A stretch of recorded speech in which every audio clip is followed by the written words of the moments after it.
We're live. Okay, so I'm going to call this meeting to order at 4:38 p.m. We're going to start off with roll call. Ms. Ariano is not present. Mr. Patel? Present. I'm present. Mr. Andrew Sandoval? Present. And Ms. Turner? Present. Okay, so we meet quorum. Can we please stand for the Pledge of Allegiance? Ready, begin. I pledge allegiance to the flag of the United States of America and to the republic for which it stands, one nation under God, indivisible, with liberty and justice for all.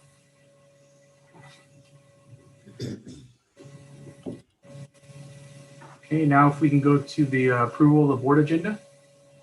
Can I get a motion to approve the agenda? I I make a motion. motion. I second. Okay, Ms. Turner motions, Ms. Sandoval seconds. Can we do roll call, please? Yes, Mr. Jacob Sandoval, Aye. Mr. Andrew Sandoval, Aye. Mr. Patel, Yes. Ms. Turner, Aye. Ms. Ariano isn't present. Motion passes 4-0. And now if I can get a motion to adjourn to closed session.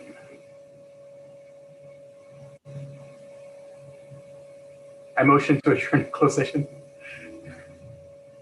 Second. Ms. Turner second. Okay, we'll do a roll call vote. Ms. Turner, Aye. Mr. Jacob Sandoval, Aye. Mr. Andrew Sandoval, Aye. Mr. Patel, Aye, Captain. Ms. Ariano isn't present. Motion passes 4-0. Okay, I'll see everybody in closed session.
Hey, Terry.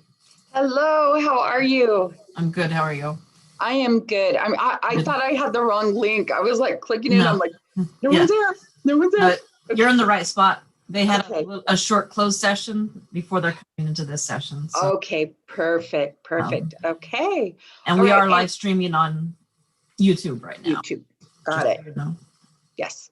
Okay. So as soon as they come back, I'll be letting them in.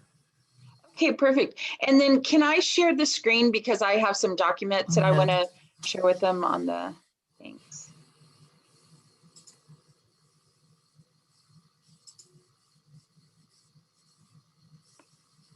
God, I was on Zoom all day today and I had like a 2-hour break and I was just like, my eyes were zoomed out.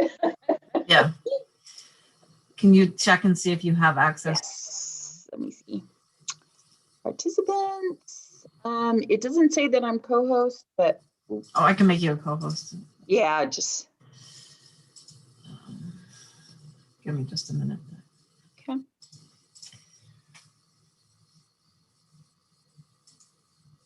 Yeah, it's letting me share screen now, so let me try and make sure. I just added you as a co-host. So Perfect. all right. So I'm going to go off camera and Okay. turn off my mic, and then as soon as they're done, I'll let Okay. them in.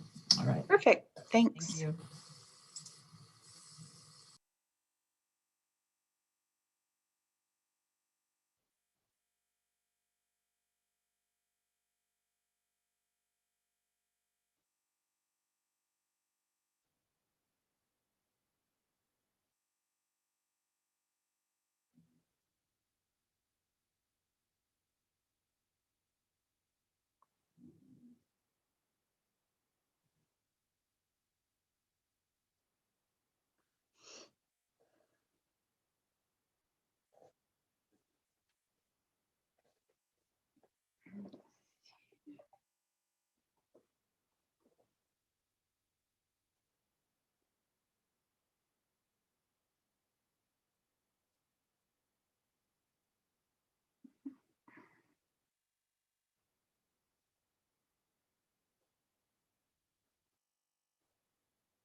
Hey, Terry. Hello, how are you? Nice to see you. Good, and yourself? I am doing great. Hi, Melissa. Nice to see you too. Hi, Sarah. Hi, I'm sure Jacob already said, but sorry to be late. We apologize. Oh, no problem. No problem. I was like, it was 4:30 and I'm like, I'm going to try to get in. And I'm like, but I heard you guys had a closed session. So no problem. You got to take care of that business. Thank you. You were just waiting for Andrew to come back. Okay. Okay, well, I will start because then once Will comes back in, we'll do that. So we're reconvening into open session. We did a vote, 4-0 vote to accept the superintendent's leave request effective today, and it'll end or begin. Is it April 4th, Melissa? Begins today and it ends April 4th. Okay, begins today and April 4th, and that's the only thing that we voted on in closed session. And then we'll wait for Andrew, and then we'll start with the rest of our agenda.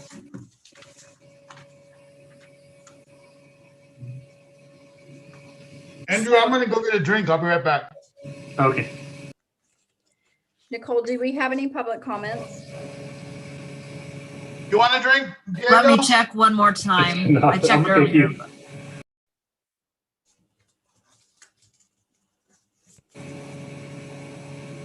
Nicole, did you say there was any open comments, public comments? There wasn't earlier, but let me log back in and see. Okay. Okay. So maybe we'll take care of that as well. We'll wait for Andrew. There's Andrew.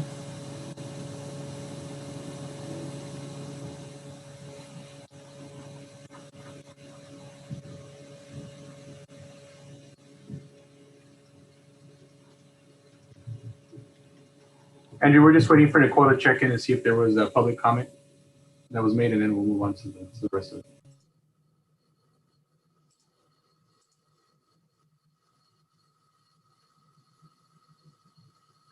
There's no public comment. Okay, thank you, Nicole. Okay, so moving on to 4.1, Good Beginnings Workshop. So I want to thank the board members for taking the time today and also the public that is watching. Today we have Terry from CSBA who will be helping us out with that today. Yep. So welcome. I'm so glad to be here to work with you all. Really excited.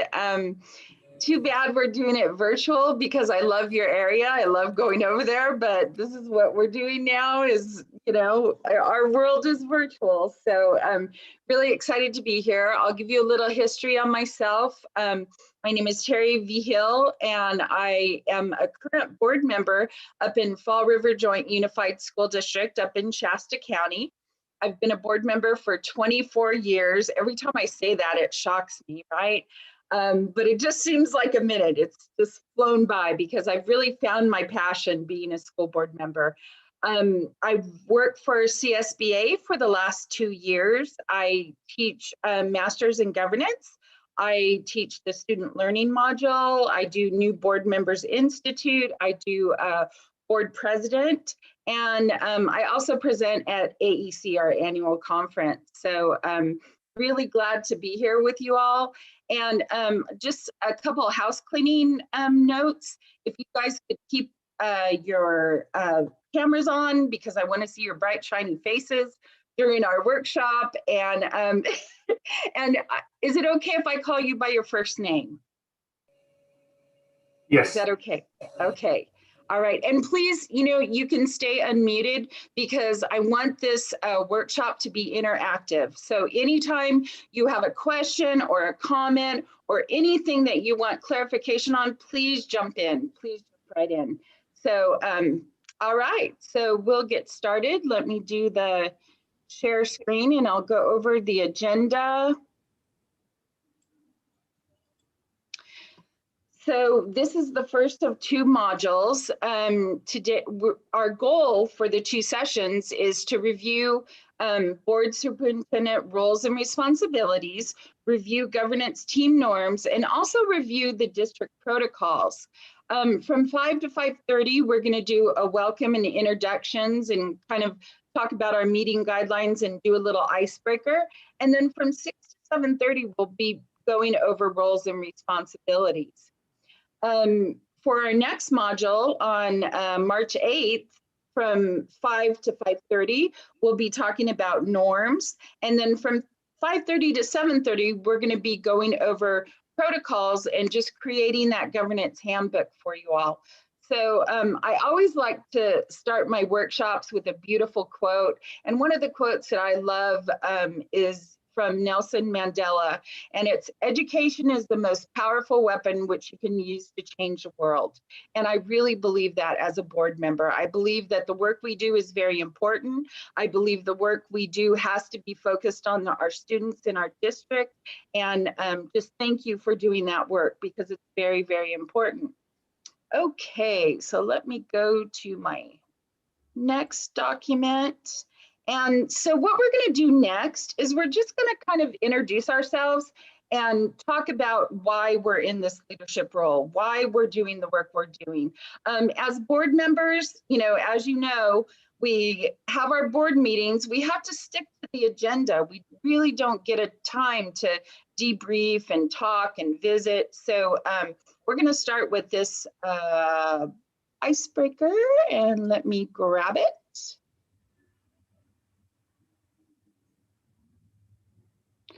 So I'm gonna go back to gallery view when we start debriefing, but I'm gonna give you about 5 minutes to fill this out. And it's just a let's get acquainted, what your name is. List one thing that occurred during your youth or childhood that helped shape who you are today and brought you to this position. That's the first item I'd like you to reflect on. And then the second is one thing that I want to accomplish as a team is. So really, talking about that one thing that you want to focus on as a governance team. And Melissa, please join in this work. We'd like to have your reflection too. So we'll give you about 5 minutes to fill this out, and then we will come back and debrief. Thank you. And you should have that document. You all got your documents? Okay. All right. So I'll give you some time to fill that out. Love to get to know you all.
I should have some good music for you all on here. I don't have any music on my laptop.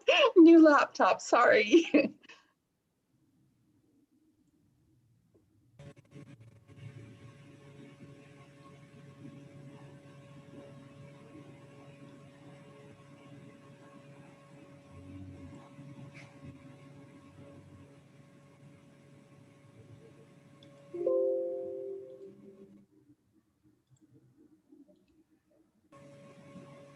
Is everybody ready with their responses?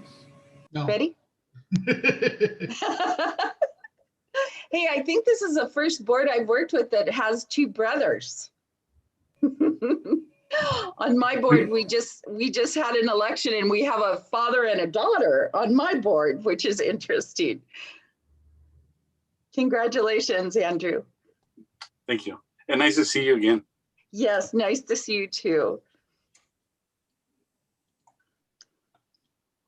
Yeah, I know there's a board in South Monterey County that's 3 people and 2 of them are married to each other. Wow.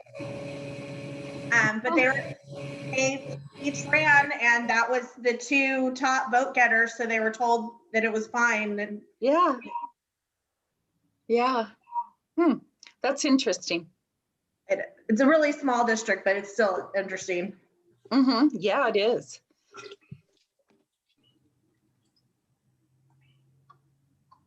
I've worked with quite a few districts in your area now. I love that area. It's very nice.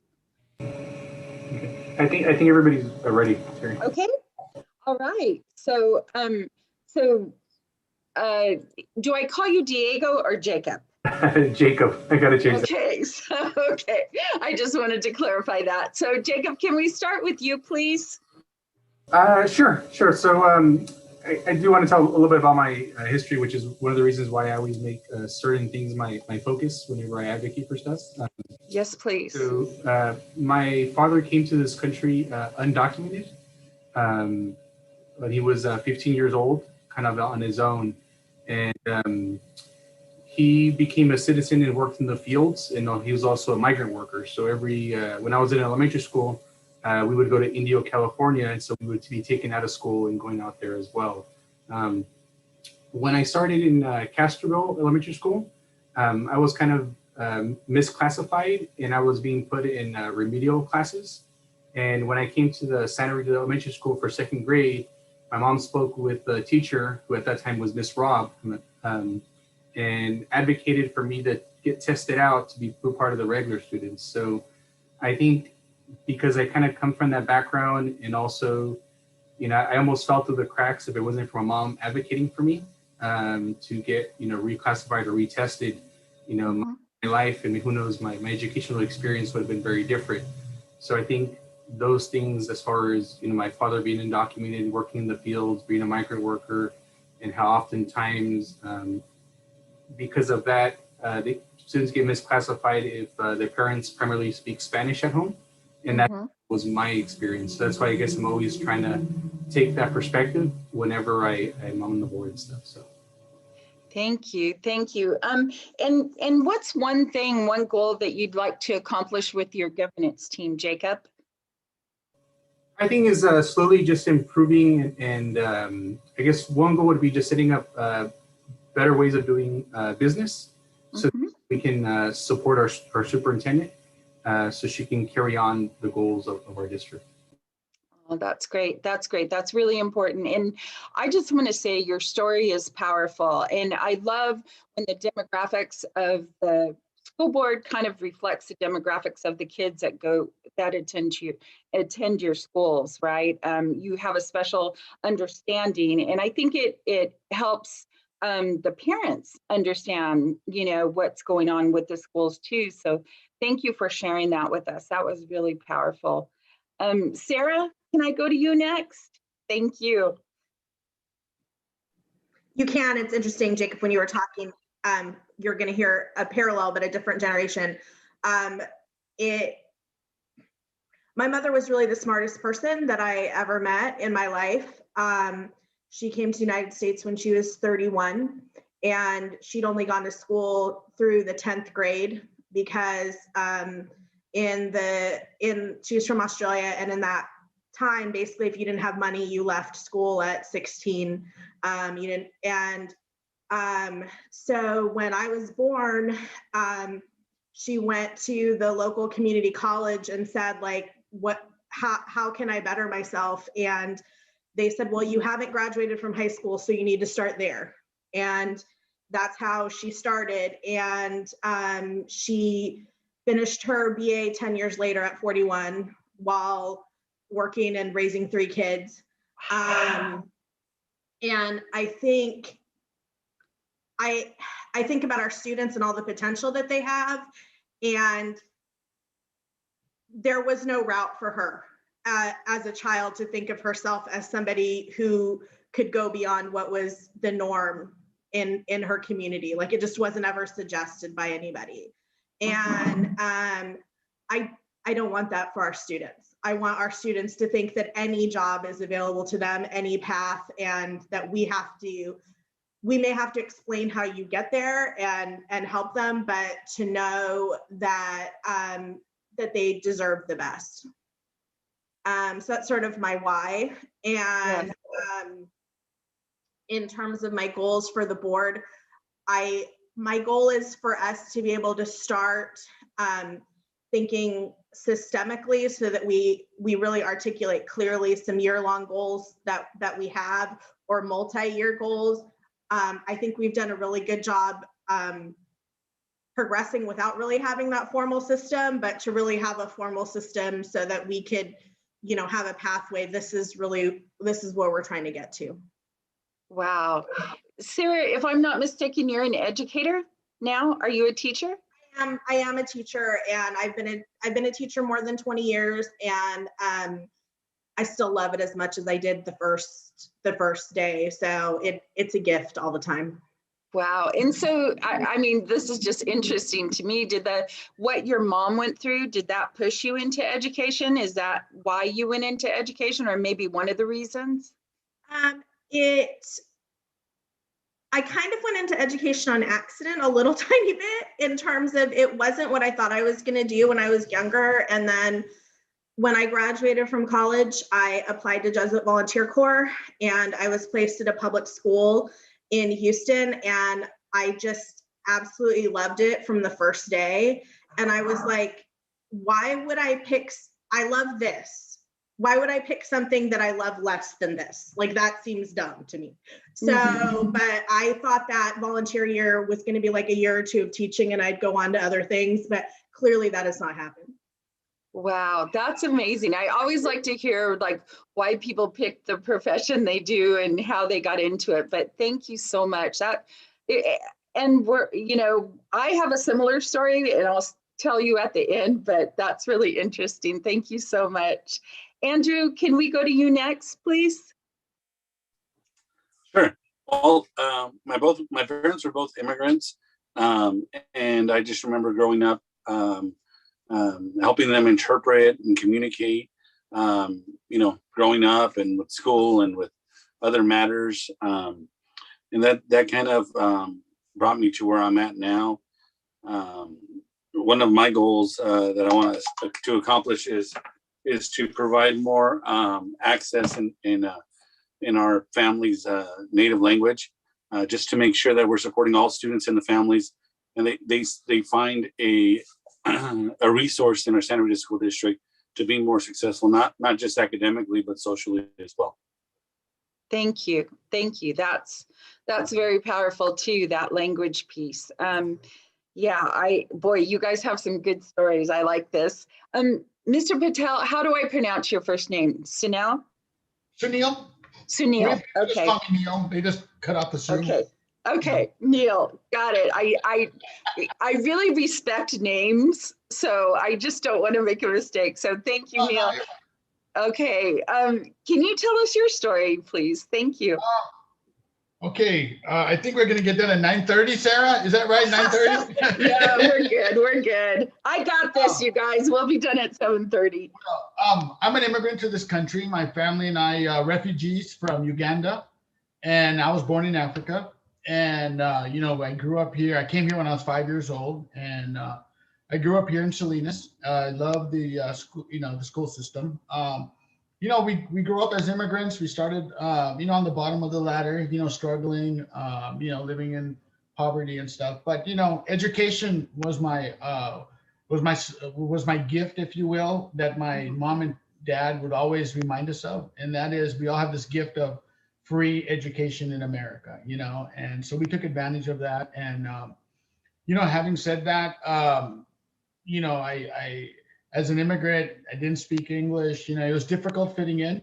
And especially, and if you know, there was no Swahili translation or Gujarati translation. So, you know, they would send me to ESL, then ESL would send me back. And, you know, it was just it was a roller coaster. But, you know, I did have a stuttering problem. And I remember that was one of the things that shaped me, was that the school intervened and got me a psychologist and helped me with my stuttering issue.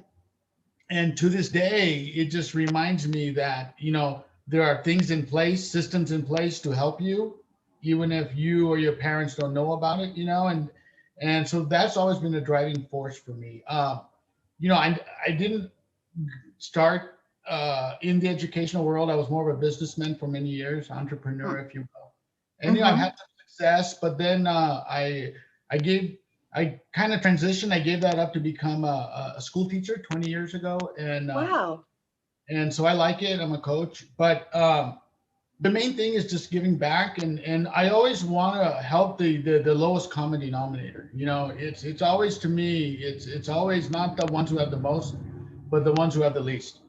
You know, that's how you judge a society. That's how you judge a school. That's how you judge a country, you know, and how they treat the least amongst them. So having said all that, one thing I want to accomplish as a team, and obviously, is to get, you know, to contribute with my experience, you know. However, my one goal has always been is to work to build consensus.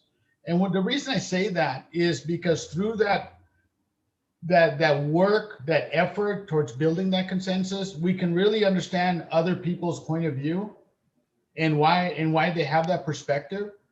And then, you know, we can compromise and get to solutions, you know, without giving up our principles. And so for me, you know, I'm very pleased that this board, you know, for as long as I've been on it, you know, we are a very consensus building type of structure here.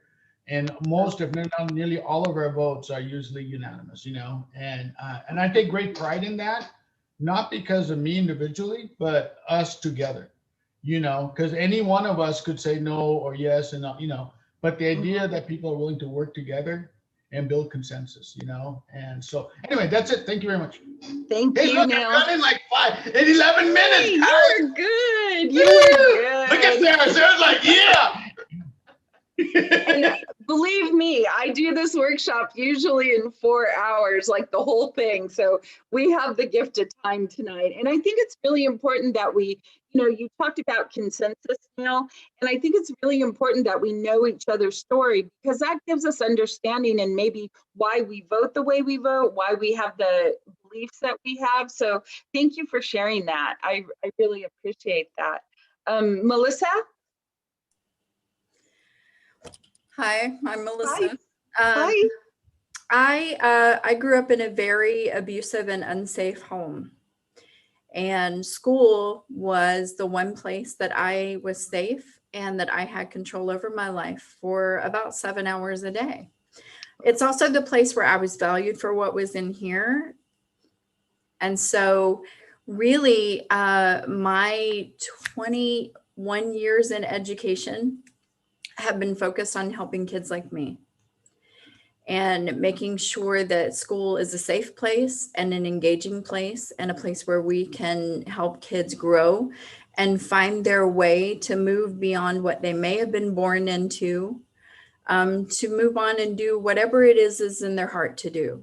So regardless of what circumstances you may have been born into, that you have pathways to do whatever it is you're desiring to do.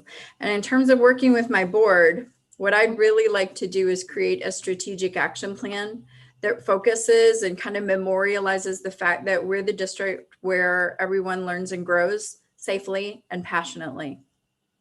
Perfect. That's beautiful. And what a beautiful story. And, you know, so my district, I'll tell you a little bit about my district. We're up in the mountains. We're between Mount Lassen and Mount Shasta. We're 1,200 square miles. We have 1,200 kids. So distance learning was a big flunk for us. We don't have the connectivity up there, right?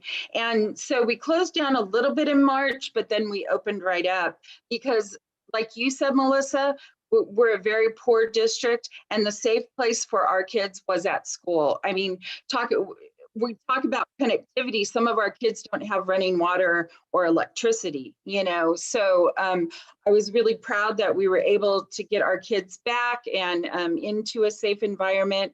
And, you know, that's what we have to realize. Like you said, Melissa, a lot of times the only safe place for these students is our schools. So thank you for sharing that. That was really powerful. And I appreciate you being genuine with that. That was really good.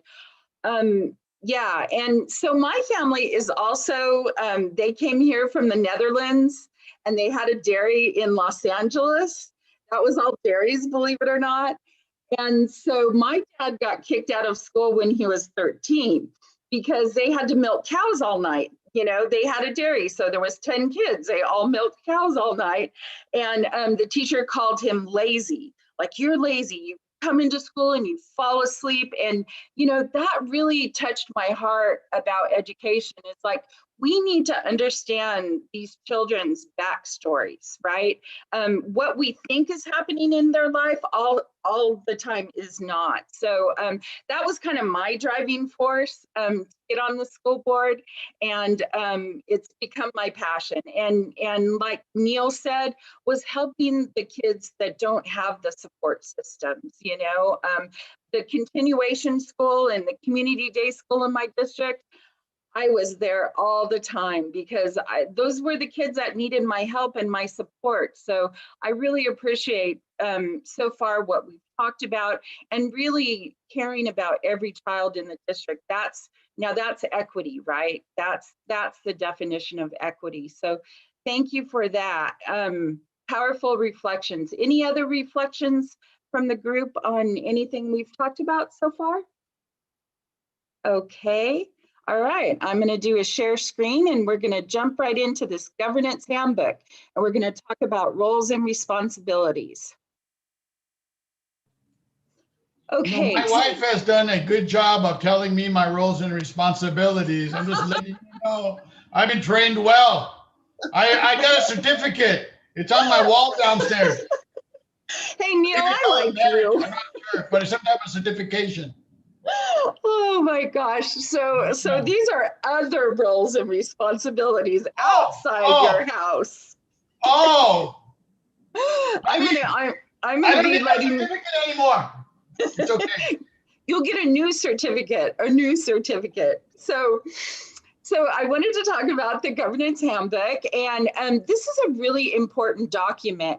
And the reason why I think it's so important is because it's a great onboarding tool for your new trustees coming on board, right? Because in here is memorialized your working agreements, your working norms, how you run your school board meetings, your protocols, how, you know, if you want to visit a school, what does that look like? Who do you let know? If you hear something out in the community, how do you communicate that and who do you communicate it to? So really important to have this document in place, I feel. And also it's a good way if one of your trustees get a little outside their roles and responsibilities, it's a good way to bring them back in. Just because these, on the last page, I have everyone sign it and they've agreed to it and you adopt it at an open board meeting, right? So we'll get right into the logistics of it. So this is a draft and I am gonna add your name right there, Melissa. So are you a doctor? Okay. All right. I'll get your name on there. And anyways, this is your governance handbook. So what we're going to do, this is my template, and we're going to go through and we are going to edit it to reflect your wishes, right? What you agree on. So again, this says that the handbook reflects the governance team work on creation of a framework for effective governance. This involves ongoing discussions about unity of purpose, roles, norms, and coming to agreements on protocols for formal structures that enable the governance team to continue to perform its responsibilities in a way that benefits all children. Okay. So we're really talking about building your governance team and what your unity of purpose is. There's a really good book, and it's called, Melissa, if you could order one of these for each of the board members, it's called the Governance Core. And the author is Davis Campbell, who used to be a CEO of California School Boards Association, and also Michael Fullen. And it really is a systems thinking book. It's a great reference. It's a good tool for new board members. So I'd really encourage you to get that and kind of go through it. One of the things that I took from your website, and I loved finding this, is your philosophy. And I don't know when this was created. Jacob, do you know when you did this work? No, this was before me, I think. I don't know if, Okay. Sarah, do you remember, or do you have any idea? Okay. All right. No, it's before me too. Okay. And Neil, how long have you been on the board? Is he mute? Neil, He's muted. I've Okay. been here 6 years and Doug Okay. has been here 6 years. That's been here 6 years. So I kind of wanted to go One through. more than Sarah. What, Neil? He What? said one more than Sarah, so I've been 5, that makes him 6. Okay, 6. Okay, got it. Okay, so I just wanted to go through this and see if there was anything that you wanted to add to this. You know, if this is still the agreement for your philosophy for the district. So I'm going to give you about 5 minutes when you're done, just kind of going through 1 through 15. Just put your little virtual thumb up. And let's talk about this philosophy and make sure that it's still something you agree on. So I'll give you some time now to go through it.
Neil, how did you do the thumbs up on your computer?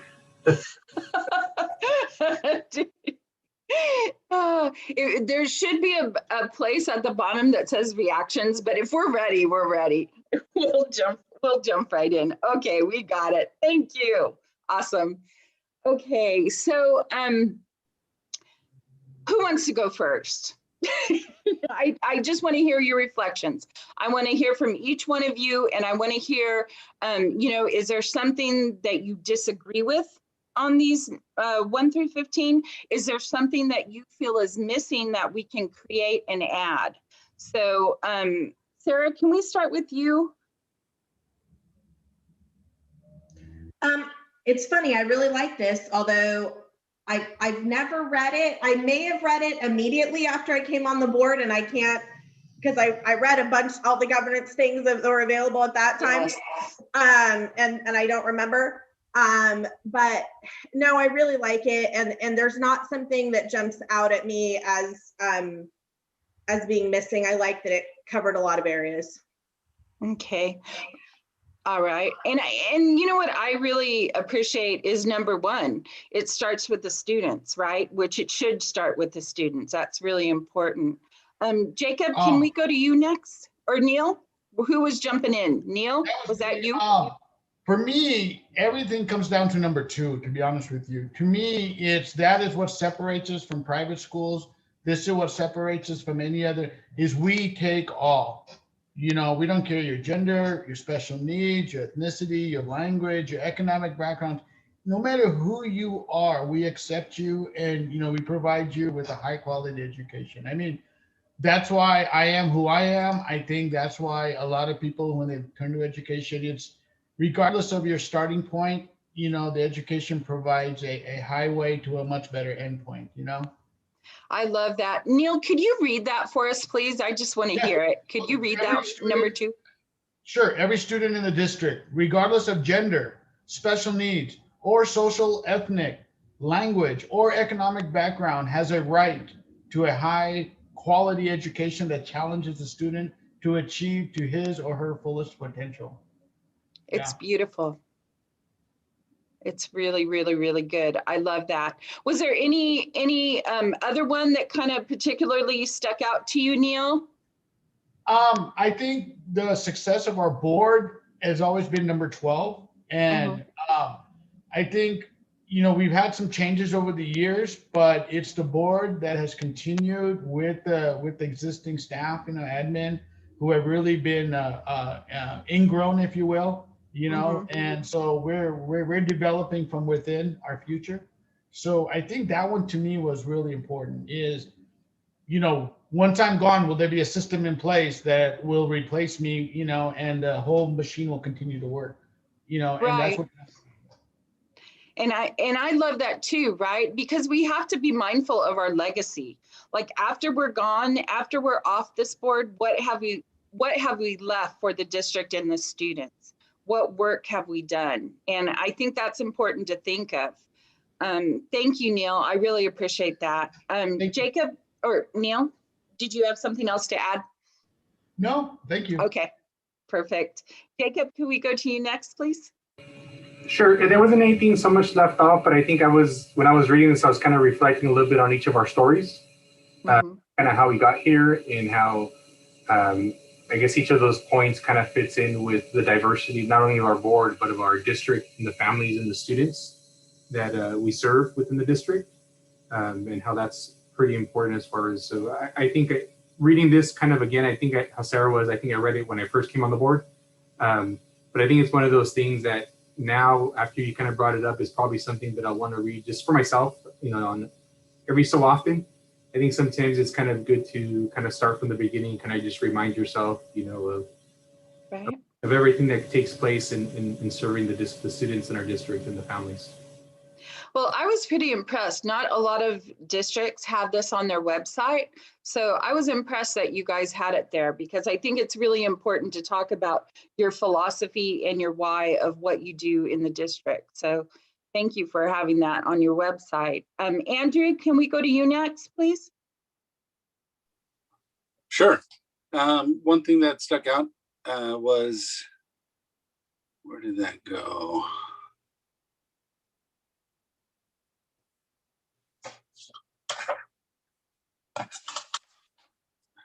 Sorry, just had me just went away. No problem. No problem at all. Oh, there it is. It's number 10. It says the diversity of the student population and the staff enriches the learning experience for all students. And I was just reflecting back in my to my 6th grade teacher, Mrs. Warren. She was Jewish, and she shared not just her family history, but I remember she taught us how to make latkes and different Jewish foods, and that really stuck with me. You know, that she would share that with us, and it creates. Right. I love that too. I love that too. I watched a YouTube video not too long ago, because I'm always looking at YouTube to put them in my presentation. And there was an African-American principal in a mostly African-American school, high school. And he said, "You can be me because I was once you." And that just stuck with me. I mean, it gives me tears in my eyes, right? Because that was so powerful. When the students of the district can see themselves in you and see that you care and really reflect their families, I think that's powerful. Very, very good. Melissa, did one particularly stick out to you, or do you have a reflection on these? You know, I think probably for me, I know that especially in this time of COVID, number 13 has really been brought to the forefront about the community provides an essential resource to the educational program. And then there's the opposite side of that, right? Where the educational program provides an essential resource to our community, which for the last 8 months has really been what we've been able to shift and focus on are the things that we could do back for our community. So it's not just those outside of us and what they can give us, but what kind of partnerships can we make?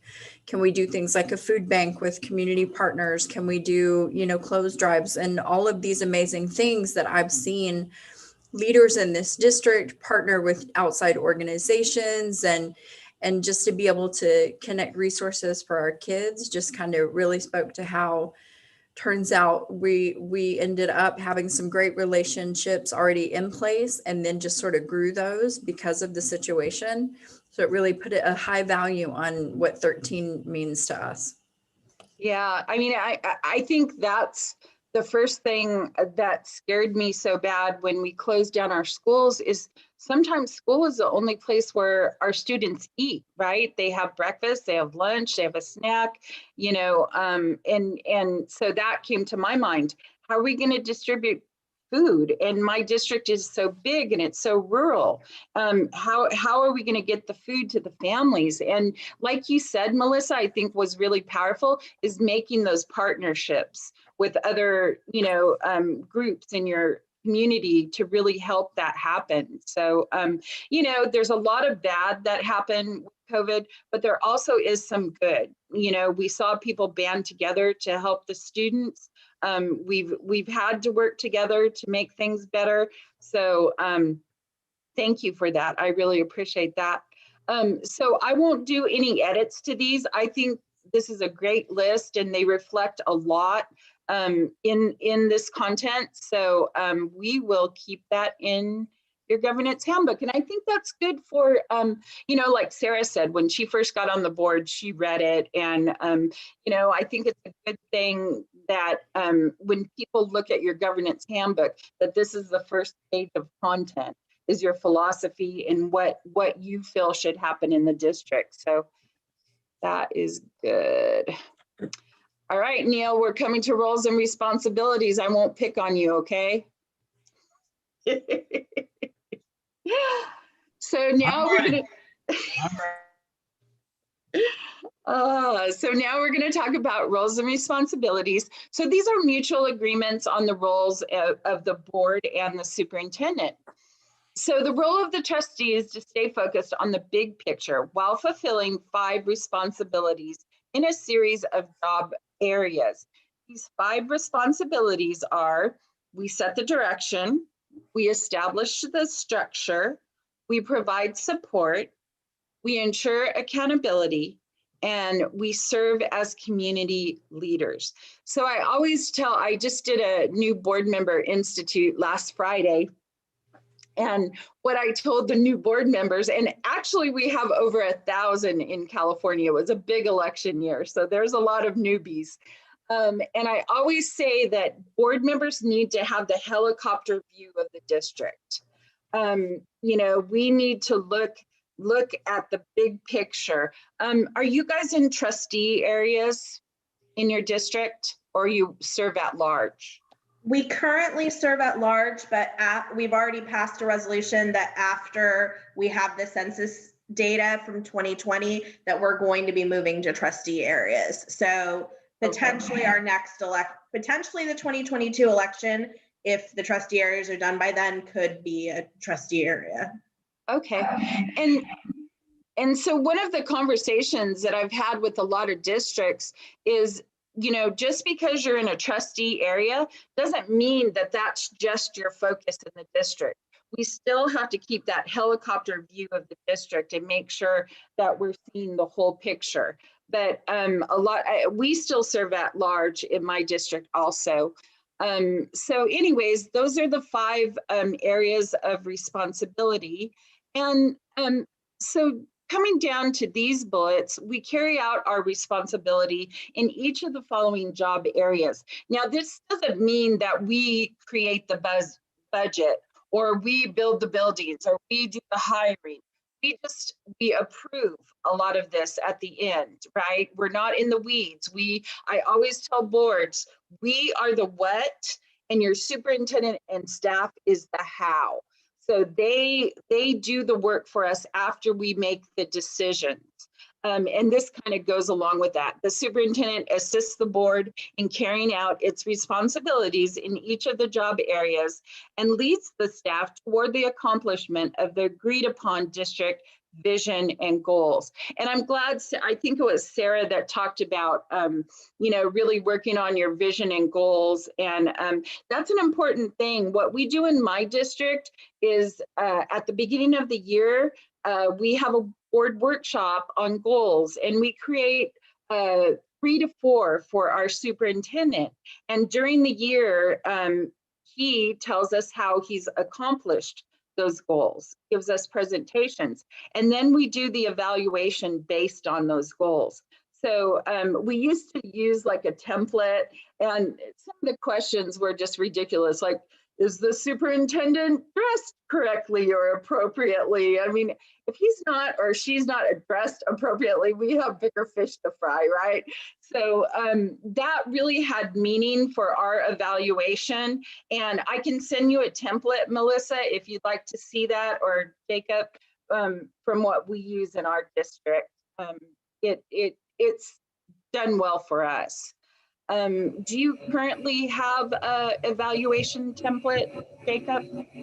There's a couple that have been sent to me, so I'm kind of working on compiling. So I wouldn't mind taking a look at yours. Okay. In the board, Perfect. trying to give direction is they want something concise. Mm-hmm. In the past, when they did an evaluation, they mentioned there's a lot of repetition and stuff. Right. If you send one over, that'd be awesome. It's a practice that we want to start establishing. Okay. So that way, whoever takes over from us in the future always has that template. Mm-hmm. That's really good. And then a lot of districts use their LCAP goals. They make goals based on what the LCAP priorities are, and then they do the evaluation with that. So there's a couple different ways you can do it and really personalize that evaluation for your district, but I'll send you both ways, Jacob, so you can take a Okay, thank you.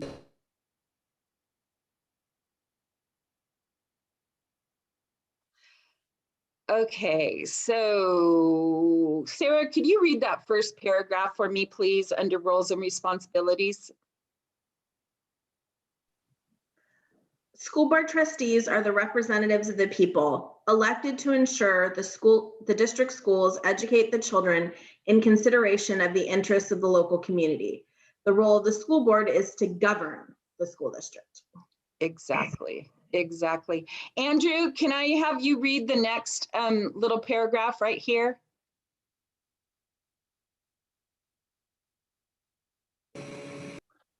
The superintendent is hired by the school board to provide the professional expertise in the day-to-day management of the district. The role of the superintendent is to, 1, to work with the school board to develop an effective governance leadership team. 2, to serve as chief administrative officer for the school district. Exactly. Any reflections or questions or anything so far? Okay. So first, we're going to talk about how the Board of Trustees sets direction. So definitely the focus needs to be on student learning. What I told my new board members in my class last Friday was, we're faced with very difficult decisions, and especially during COVID. So if you make every decision with the focus on the children, you're never going to go wrong, right? It's about our students. It's not about us. It's not about our ego. It's not about, it needs to be about the students in every decision that you make. So we assess district needs. We kind of rely on our staff to give that assessment, and then we make the decisions on how to go forth and they implement it. We revise and review the setting direction documents, which are your beliefs, your vision, your priorities. I think Melissa mentioned the strategic goals, and we look at success indicators. The staff shows us success indicators for our programs that we have in place for our students. Let me see. Yeah, and the last bullet is we ensure that these documents are the driving force for all of our efforts, for our district efforts. Is there any questions or clarifications I can make in that section? Reflections, thoughts? Okay. So the next section is we establish an effective and efficient structure. So here's a quiz. Who's our only employee? Superintendent. Yeah, you got it, Jacob. And that's true. And that's what we have to remember, right? I remember when I was, I think it was during my first 4 years on my school board, we had a discussion that we wanted to bring down our PG&E bill because it was so high. Well, one of our board members took that to heart and went to the school sites, was turning down the thermometers in the classrooms. So we kind of had to have a discussion about that. Like, you know what, we did decide to try to get that PG&E bill down, but it's not our role to go into the classrooms and turn down the thermometers, right? So, and that's an important thing to think about. We need to stay in our lane, right? So we set policy. That's our number one job. We set direction for adopting the curriculum. We do adopt the curriculum. We establish budget priorities. So the decisions we make on programs and curriculum, the way we support that is giving them district resources, right? We oversee facilities issue, and we provide direction for and voting to accept collective bargaining agreements. Do we get in the middle of collective bargaining agreements? No, we leave that to the staff. We also had an issue in my district. One time there was a board member who had a friend that was a teacher, and we're coming around to that time of the year, March, where we have our non-reelects and our RIFs. And the teacher had contacted the certain board member and said, hey, can you help me? Like, I'm getting a non-reelect. And so the board member got involved with that, and it ended up in litigation, and it ended up costing our district quite a bit of money. So that's why it's important to let the staff handle the day-to-day workings of the district, right? We don't get involved with that. We approve the collective bargaining agreements when they're made, and we're kept abreast of what's happening with the negotiations in closed session during the year after each session. But we definitely aren't at the table doing the bargaining. So that's really important that, you know, we don't get into that. Any questions on that part of the structure? You know, Terry, they still won't let me drive the tractor, you know, that they mow the lawns with. I'm not sure what I can do. I'm gonna get a license one day. Oh my God. Hey, Neil, now that you brought that up, that was a sore subject in our district. So we went through all these budget cuts, right? And then all of a sudden, I don't know who did it, the maintenance guy, I guess, they bought this genie lawnmower that you stand up and it kind of flies over the grass, you know? And so did we hear about that in negotiations? You can't give us a raise, but you're gonna buy this lawnmower for, you know, so I stay away from lawnmowers, Neil. Oh, One day. Go ahead. Oh no, I can dream. I can dream. Okay, all right. Maybe a future. If you come up to my district, we have a great FFA program like you guys probably have, and we have lots of tractors. I'm not allowed back in Mount Shasta. You have a judge there who doesn't like speeders, who comes through his county. His name was Judge Aiello, 35 years ago. I'm not naming names, but yeah. Did you happen to get a ticket, Neil? Oh my gosh, that is funny. And I'm sure we do. Hey, we got to make our revenue somehow, huh? Oh my goodness gracious. So our next section is we provide support through our behavior and actions by acting with a professional demeanor that models the district's belief and vision, making decisions and providing resources that support mutually agreed upon priority and goals. That's what I just talked about. Upholding board approved district policies, ensuring that a positive personnel climate exists. We value each and every employee, being knowledgeable about district efforts and able to explain them to the public, and actively listening to our stakeholders. So one of the things I always tell boards, because demeanor is everything at the dais, right? Now we're not physically at the dais, but your meetings are being live streamed. You can review them. Take a minute sometime and watch one of your meetings and see your demeanor. So my superintendent told me that I would never make a living playing poker. And I'm like, what are you talking about? He goes, Terry, everything that happens at the meeting shows right here on your face. Like, you're going to have to get the sunglasses and the hat for the meeting.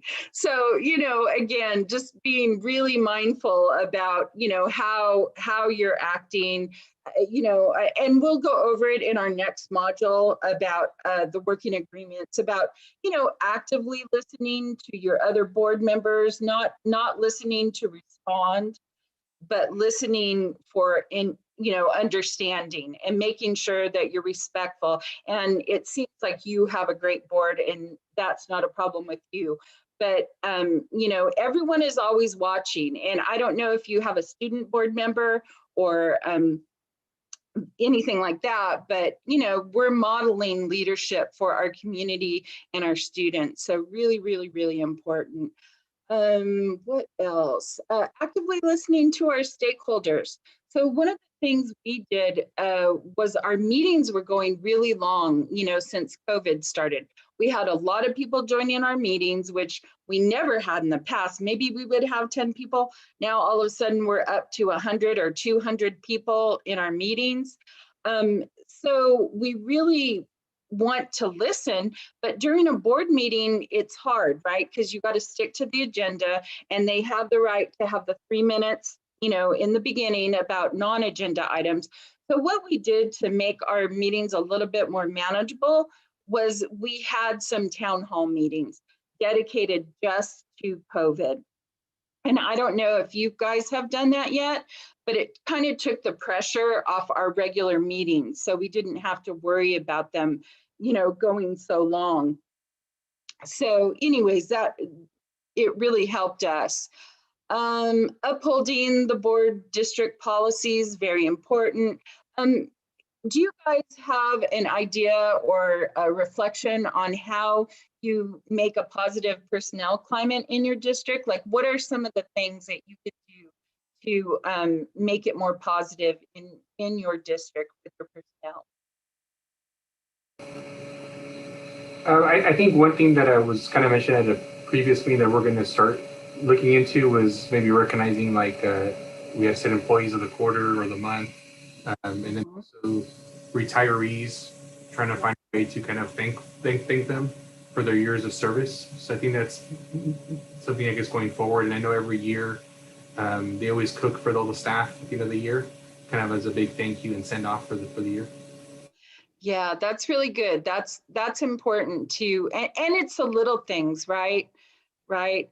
Sarah, what are your thoughts on that? What's something that maybe you could do, more in your district to let the staff know that you care about them? I think something that really helped that Tim, our previous superintendent, when he started doing different monthly site meetings at the different sites, I think that really helped in terms of not allowing things to fester, but people thought that they could bring them forward. I also, when I first got on the board, CSEA asked to meet with me, and I did that, and all they did was they just went around and different employees from different sites talked about what were good and bad things going on at their schools. And there was nothing, it was all public information, but it was just that they had somebody's ear to just to be able to say, and they also correctly identified problems that were going to come up in the future. Like, we've sort of dealt with this problem at school A, and we have a guess that it's going to move over to school B, kind of thing. And that ended up being true. It took a while, but it was just helpful to me, because then when it started, I was like, okay, you know what? We sort of saw this coming, kind of thing, but just I didn't do anything except sit there, but it was helpful to people just sort of get their the good and the bad, to be brought forward. Right. Listening sessions are really important. I think that one of the best things I did was when we were holding our LCAP meetings in person, I went and listened to some of the stakeholder meetings, and I didn't say a word. I was a fly on the wall, because sometimes as a board member, if you interject, it kind of, squashes the conversation. But I was amazed. I was sitting at a table, and there was two mothers there. They were Hispanic, and one of them leaned over to me and she goes, "You mean we get a say in what programs the kids have at our schools?" And I'm like, yes. And so that was it made my heart feel so good, because parents were engaged. They really thought, that here, I have a hand in what's going on in the school. So it's very empowering, and I loved hearing that. Andrew or Neil, do you have any reflections on that, about listening to the stakeholders, or how you might make your school climate better? Can I add something really quick? I think Yes, Micah, please. was I know before COVID and schools are open, I know I would attend different meetings that were held at the school sites and stuff. And I think one thing that the staff or parents appreciate is when you're approachable to them. So I know certain staff that I would say hi, introduce myself, very approachable. And later on, a lot of them told me that, they felt supported just by me being there, or listened to in a way. And so I think, just to let the public know, because they're also watching, and the rest of the board members know, is that, we are here to listen, and we are approachable, and we always want you to feel supported and stuff. So I think just listening, I think maybe something we can do as board members in the future is have listening sessions or town hall meetings where we allow that to kind of be felt. Yeah, and I remember I went to a back to school night at one of my school sites, and the teachers were just like, "Thank you for coming. Oh my gosh, like, we appreciate it so much." And I'm like, you know what, that's kind of my job, but thank you for the thank you, but they do appreciate when you attend the different functions, like the award ceremonies for the kids. Maybe you get up on the stage and hand out, awards to the kids, or, just being visible, I think, really creates that positive climate in your school district. Andrew or Neil, did you have anything to add? Sure, Well, I'll just add. Oh, go ahead, Neil. No, you go ahead. I'll follow you. Okay. Now, before I was on the board and I attended my daughter's welcome to school, and all the parents and teachers were there, I did see this is before I was on the board, I did see Sarah there. And I thought, that's really great that she's attending those events. And, as we move forward, the CTA has shown a desire for us to have like buddies at each school, to keep us informed and updated at each school site. So I'm looking forward to that. And one thing we heard from both CSEA and CTA was how receptive Melissa and Tim were to the needs of the district. So it's great to hear different people say that, there's that good communication, and that not just listening, but they're receptive and they address issues. So Exactly. I think that's Thank you, Neil, for that. Andrew? Nope, I was Andrew. Oh, Andrew, sorry. Yeah, no problem. Neil, you're next. I'm sorry. No, You're at the mine bottom was of my short. page. So okay, go ahead. No problem. Our district has always been a phenomenal district. we've always had excellent teachers, excellent staff all along. But what happened was around 7, 8 years ago, there were some changes that had to be made, and such as technology, getting more higher pay for the staff, modernizing facilities, etc. And at that time, a bunch of us came in new, and we had some of the existing board members who provided that support of having that historical background. But we've been through radical change. From 6 to 7 years ago to now, our relationship with our stakeholder groups, each and every one, has gotten much better. And I expect it to get even better in the future. I know we've worked really hard with our teachers and classified, like Andrew said earlier. But we've also done a lot more outreach to classified, not classified, to the public, as well as our parent group, and stakeholder groups and a community, so, and I think that's evident now, especially with the food bank cooperation, we're working with them to feed our community. We have some of the highest paid teachers in Salinas. We're honoring our obligations, and at the same time, our staff is coming along and going through professional development and improving themselves as well.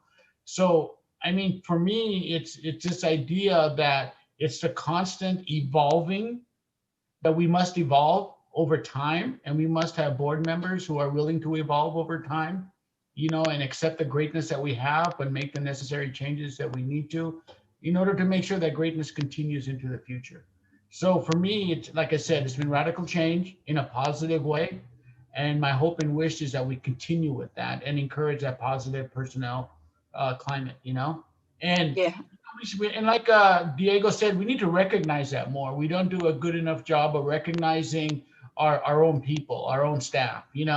I can't think of a last time we brought a teacher up and said, hey, thank you for doing this. Here's your major award. Thank you for your recognition. Thank you for helping this group. Thank you for increasing test scores. I think that is one area we might be lacking in. And Melissa, I know you're hearing this, but people need to feel like they're important and they matter. And part of that is celebrating the successes and working together with the challenges. So there you go. Thank you. Thank you, Neil. I really appreciate that. One of the best listening sessions I had was during LCAP. We'd have student meetings, right? And so they'd talk about what was good at the schools and what was bad at the schools. And one of the kids was like, okay, I just got to say it. In the cafeteria, have they ever heard of salt? Do they know what salt is? And I just laughed. That's one of the things they always talk about is the food in the cafeteria, right? But one of the things we did too is did we lose Sarah? I think we lost Sarah. Oh, did we lose Sarah? Can she get back in? Can Nicole help her get back on? I'm watching for her to come back in. Okay. Can I play that song, Sarah, Diego? I have that on CD, MP3 somewhere. Remember What? Sarah? Sarah. Oh, yeah. I'm dating myself. Look at Andrew over there. Andrew's like, what's Patel talking about now? You see? I know that song. Who's that why? Generation X, baby. We rock. Generation X. That's right, Sandoval. We know about your Y. Yeah, we know about Generation Y. That's awesome. So what I was going to say is one of the ways that we helped in our district with the climate and culture is when we do our professional development at the beginning of the year, we include everyone because CSEA was kind of feeling left out. So when we did, like, for instance, when we did our big equity professional development, we included everyone. We included our bus drivers, all our CSEA employees, our administrators, our teachers. And I think that really creates that team, really well. Melissa? Yeah, Sarah's working on computer issues. Her screen froze up, Okay. so she's going to have to restart. Okay. All right. Melissa, did you have any thoughts or reflections on that about listening or climate and culture in the district? It seems like you guys are doing a really good job, but I always believe in continuous continuous improvement. We can always get better, right? I just know, in the last couple of years, we've made so many inroads in growing that and then continuing to grow it. And we always joke, at some point somebody's going to say, stop communicating with us. Right? We're not quite there yet. Well, maybe a little bit, but, and that's okay. Right. That if that happens, if they're like too much from you. And so that's okay. So that's just something that part of us. And then like looking at ways, I know like for our board, it was really important. We're going to try it at our next board meeting on the 10th to be able to have simultaneous translation available for Spanish speakers. Nice. And just so being able to communicate in ways that work for our non-English speaking families also. And ways to engage those families as much as possible. And going out there and trying to rally up and get people excited about communicating with us and being engaged, so I know, a couple of our board members popped into our DLAC and it was really all about that, right? It was really all about wanting to engage with people and getting them involved in how we communicate and doing those things and we do that with our staff too, and engaging them as much as possible. So all of our levels of stakeholders, just really trying to make sure that we're hearing voices. And if it's something that we can't do, that we're able to articulate why. In a way where people understand like why different decisions may have been made, that we're able to take the time and do that for people. Exactly. That's important.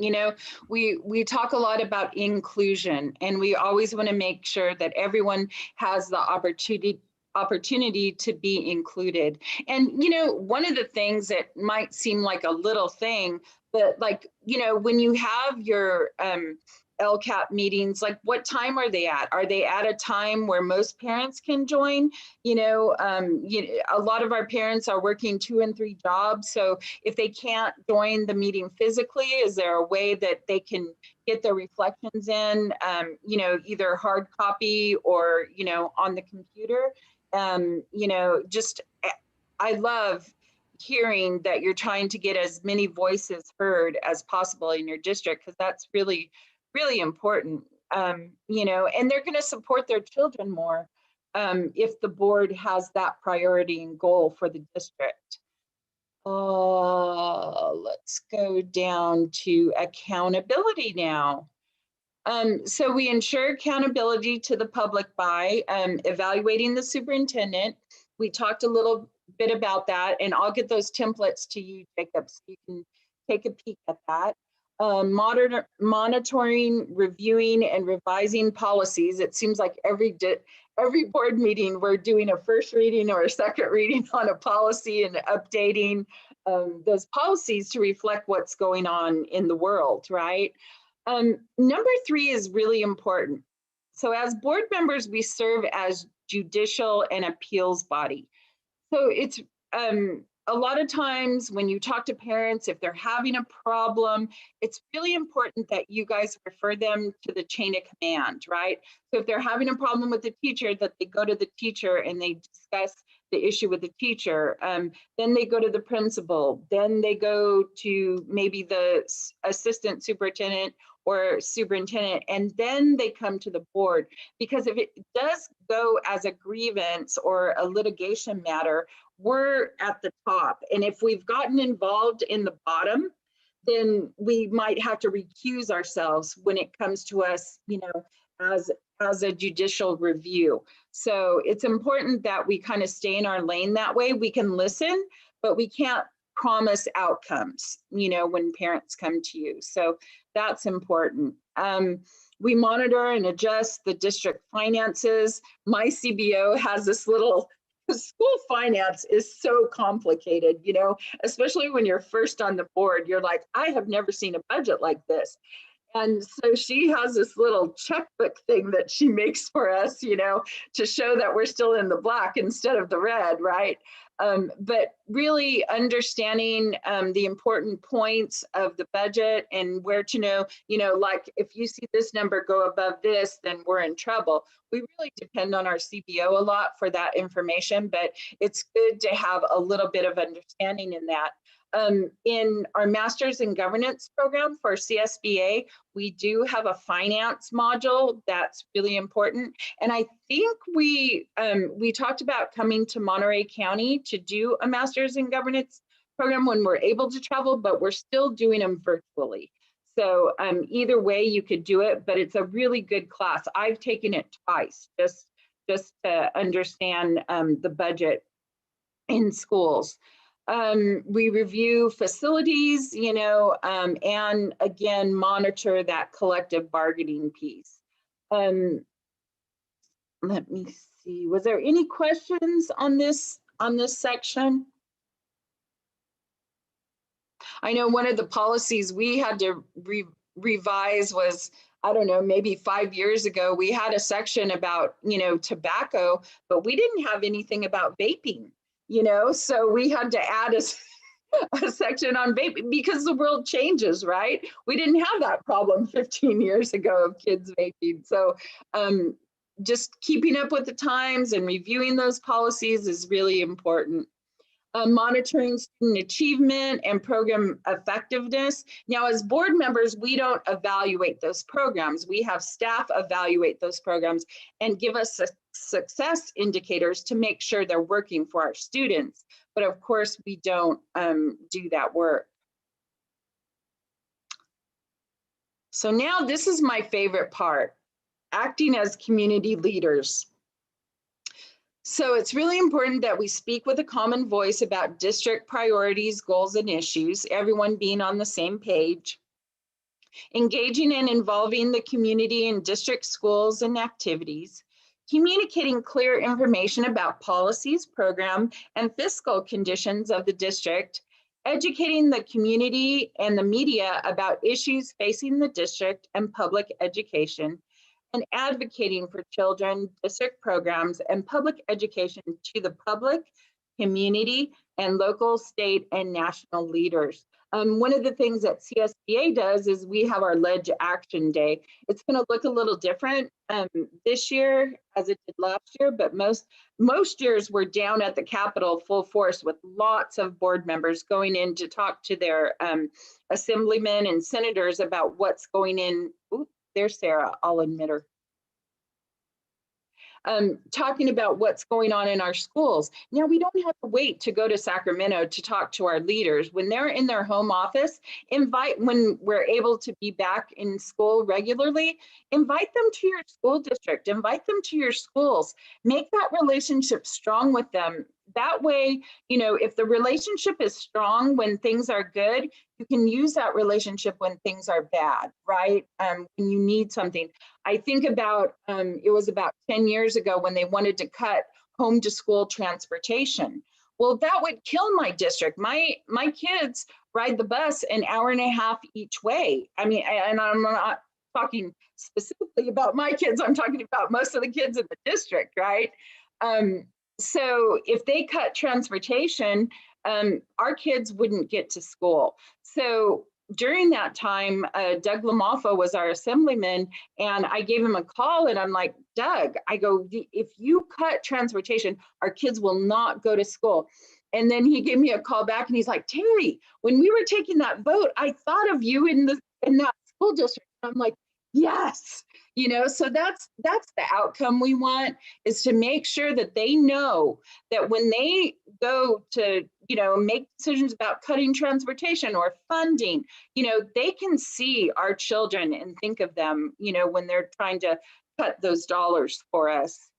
One of the things that's a good idea, Terry. I was going to say that's a good idea. I think one thing maybe going forward in the years to come is maybe have that on our list of finding out who our elected officials are locally, mm-hmm. and us around our area and inviting them, to our meetings and stuff. Just to yeah, that's a good idea. I think that's really important. They need to have that connection.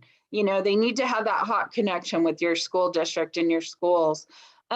Educating the community and the media about issues facing the district.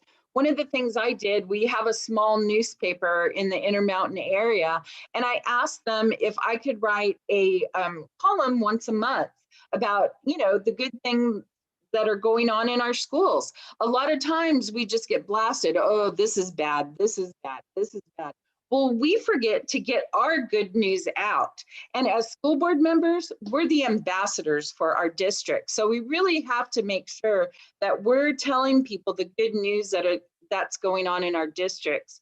One of the modules that I teach in Masters in Governance, it's called Student Learning and Achievement. And at the end of that module, we have everyone make a 1-minute elevator speech.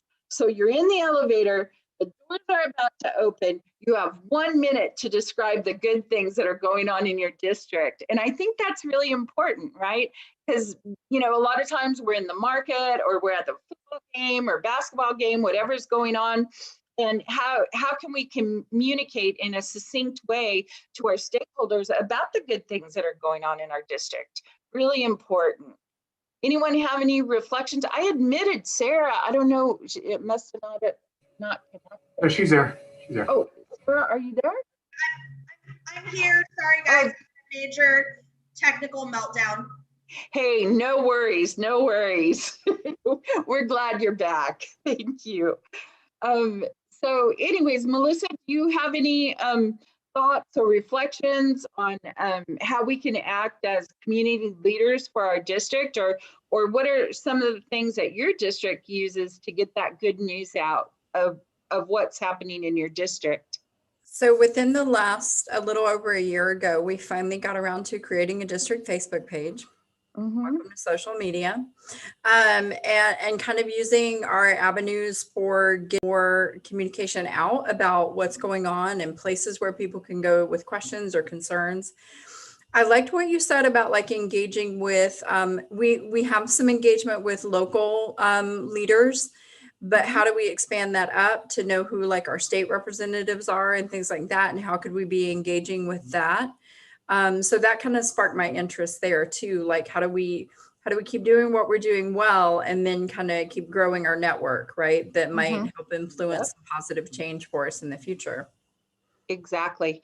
And we have to think out of the box as rural school districts, because a lot of times we don't have the support systems or the connections that maybe, school districts in San Francisco or, Los Angeles have. So it's really on us to kind of explore how we can reach out to different groups to get our good news out, and maybe they can support us in some ways. In my district, we have a high population of Native American students. So we have a really good relationship now with the tribal office and the tribe. We have a trustee who's Native American and he's on the council. So that's helped us immensely.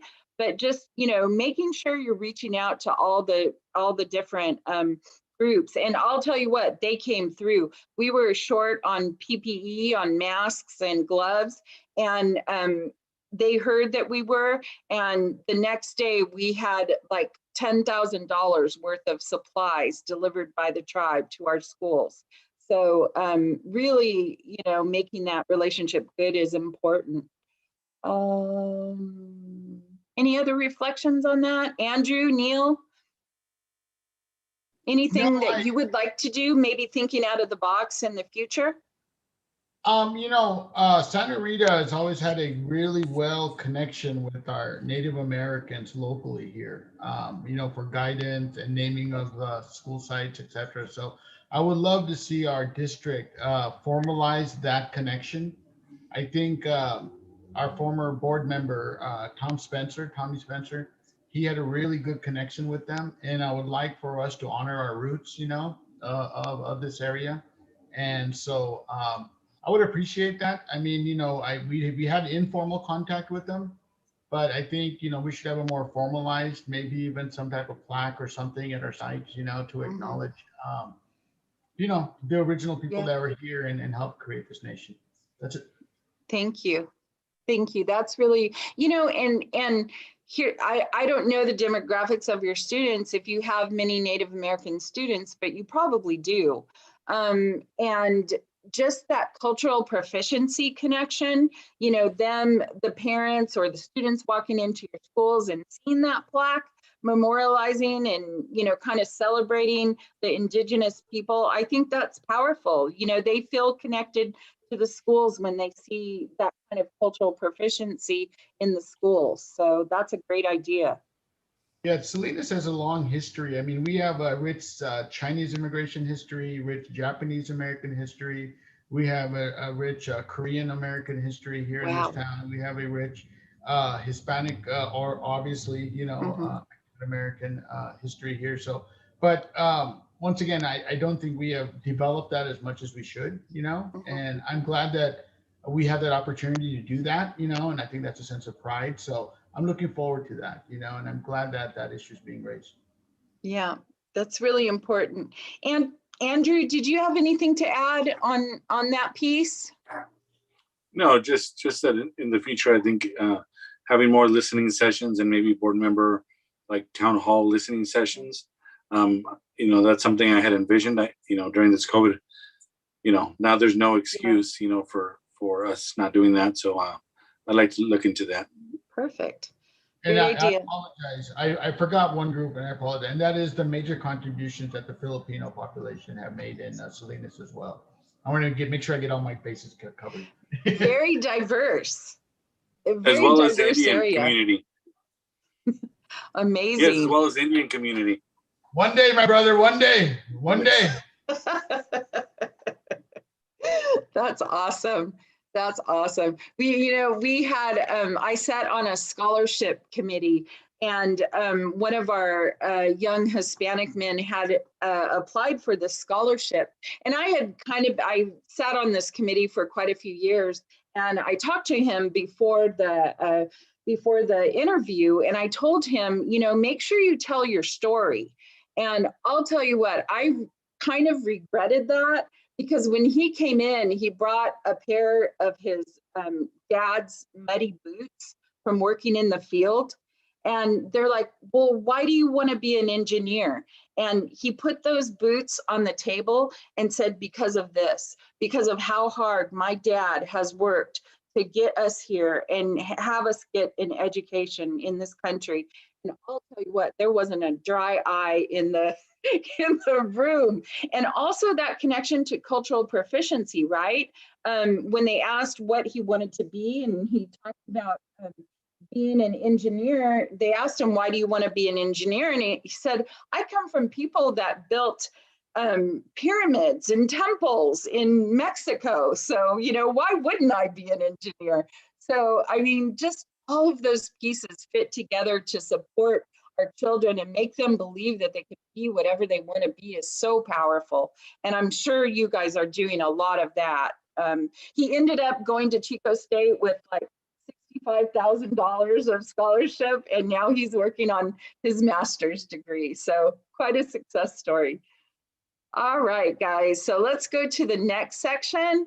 So this is the bylaws of the board, and this is board bylaw 9005. And it just, again, just outlines the way the relationship should be, the working relationship between the superintendent and the board. And, you know, the board, I didn't look to see your board bylaw. This is kind of the template from CSBA. So before I create this document, I'll make sure that I check to see if your board bylaw 9005 is the same. Most districts use CSBA's template, but yours might be a little bit different. But again, it just kind of goes through and delineates jobs and expectations. I'll give you guys a chance to read 1 through 8. And again, let's just talk about what resonates with you, which one resonates with you.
All right, just jump in, each of you with the one that kind of resonates with you, or maybe there's one that you don't think belongs there.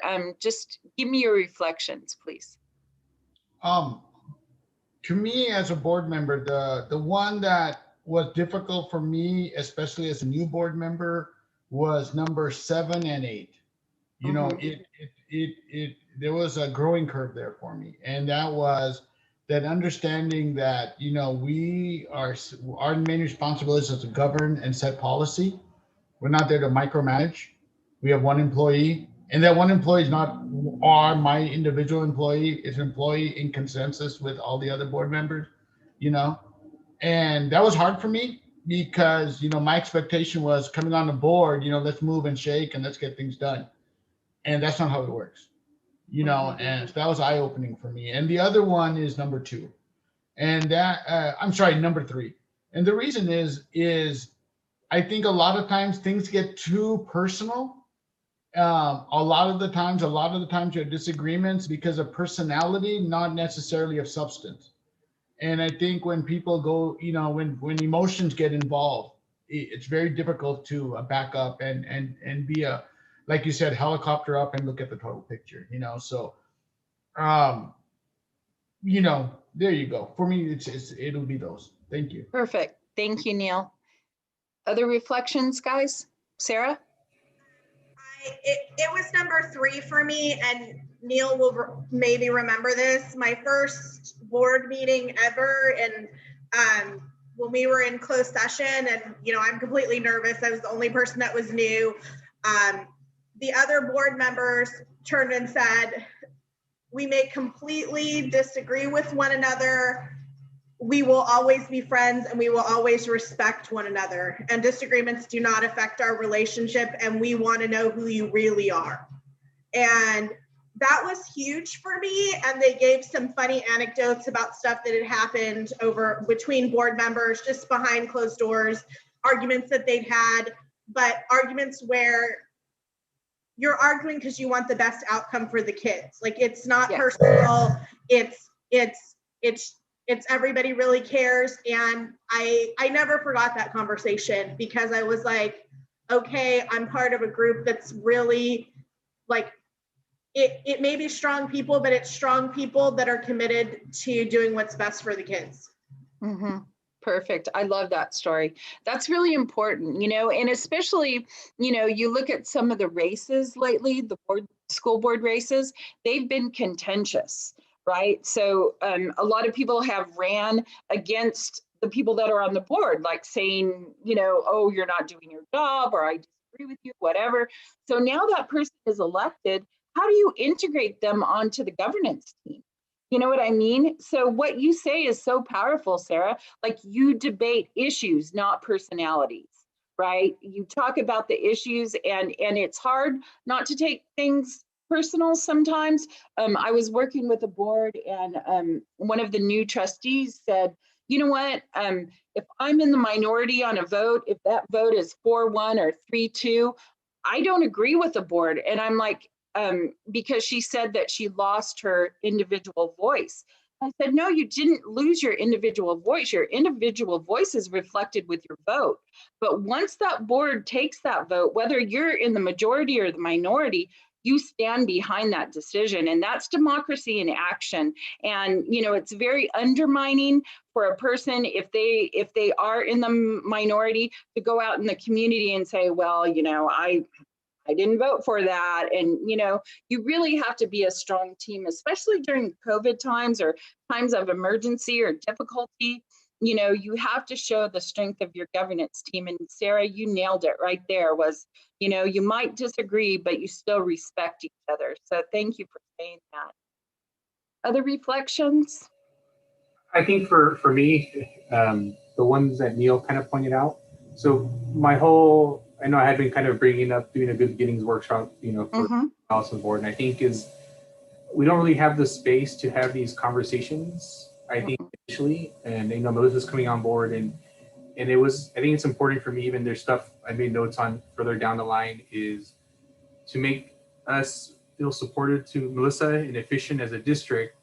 When I came on the board, a lot of times, I appreciate Neil and Sarah because there was times that I didn't know terminology and they would take the time to explain what it was. But I feel like there wasn't really a set structure in place. Mm-hmm. Reminds everybody like, hey, this is kind of the way it's supposed to flow. And so for me, understand number 7 and 8 and also number 3 was really important in kind of having a lot of time to have this conversation, you know, with us as a board and with our superintendent. So once we start post-COVID and everything going on, we'll be that much more efficient with each other and kind of understanding what our roles are. So. I think so too. And it is a hard transition to go from that I to we of the governance board, you know, because we're all strong personalities, we're all leaders, or we wouldn't be on the school board, right? So we're a governance team of leaders. So, you know, and like I said, sometimes it's hard to make that transition to that collective voice, but it's something we have to do to make our team strong. Andrew, did you have a reflection on those 1 to 8? Did one resonate with you? I think everyone's already kind of, echoed what I, yeah. Okay. All right. One of the things I want to talk about is number 5, keeping confidential matters confidential. Super important, super important. I worked with a district and the union president was married, to the board president. So really had to have a good conversation about confidentiality. Right.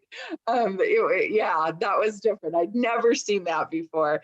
But, you know, like you can really harm a district if what you're talking about in closed session gets out, right? There was one district and they were looking to buy some real estate because they were going to expand their school sites. And the word got out on the piece of property they were looking at. Well, the person that owned that property jacked up the price by $100,000 or $200,000 because, hey, the school district has interest and they have deep pockets. They're going to pay for it.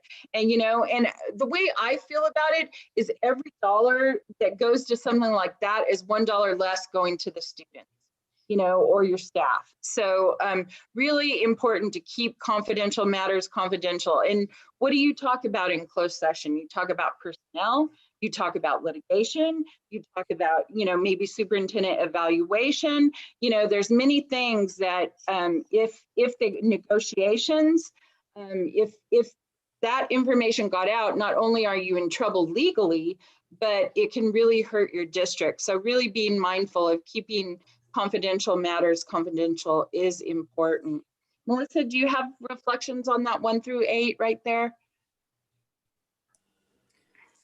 No, really just kind of, it's nice to have this meeting to establish this with my new board. I'm not that new to them. I'm the assistant superintendent of services, but right, new in this role. Yes, new in that role. To be able to have these conversations, I think is going to be very productive in terms of like us setting our goals and objectives together. Mm-hmm. And just being able to establish, okay, this is your role, this is your responsibility, this is your, you know, and how we then make our measures, how we work together to communicate those out and those things all together as a unit, I think will be really helpful. Yeah, you know, and that's the value of these workshops really is, you know, like I said at the beginning, we're at our board meetings, we're going by the agenda. We don't get to know each other. Like we don't get to know each other and we don't get to really hash this stuff out. So like, you know, Melissa, like you said, this is going to make you definitely a strong team. And especially, you know, you have new school board members, you have a new superintendent. So anytime that team changes, the dynamic changes, right? And just understanding that and, you know, communicating about this is important. So going down to the next 8, we'll do it really quickly. If there's anything that stands out that you'd like to talk about, please jump in. One of the things I like that's really important to me is number 6. Oops, here we go, number 6. Ah, stop it. It's not behaving. My mouse is sticky. Okay, there we go. Is taking collective responsibility for the board's performance. You know, it's never just one person acting bad, right? it's the relationship that makes your team successful. So really, Jacob, you're board president right now.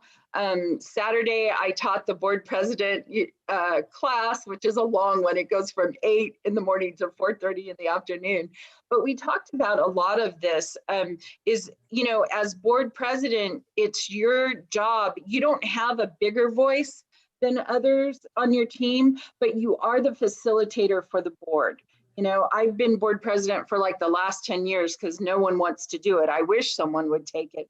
But anyways, I see my job is making sure that everyone has a voice. You know, if we have a board meeting and there's one board member that's usually like super talkative and they're super quiet, you know, I'm gonna visit with that person after the meeting and say, hey, is there something going on? Do you want to come have coffee with me? Can we talk? You know, Terry, these guys and ladies have tried to have an intervention with me. Didn't work.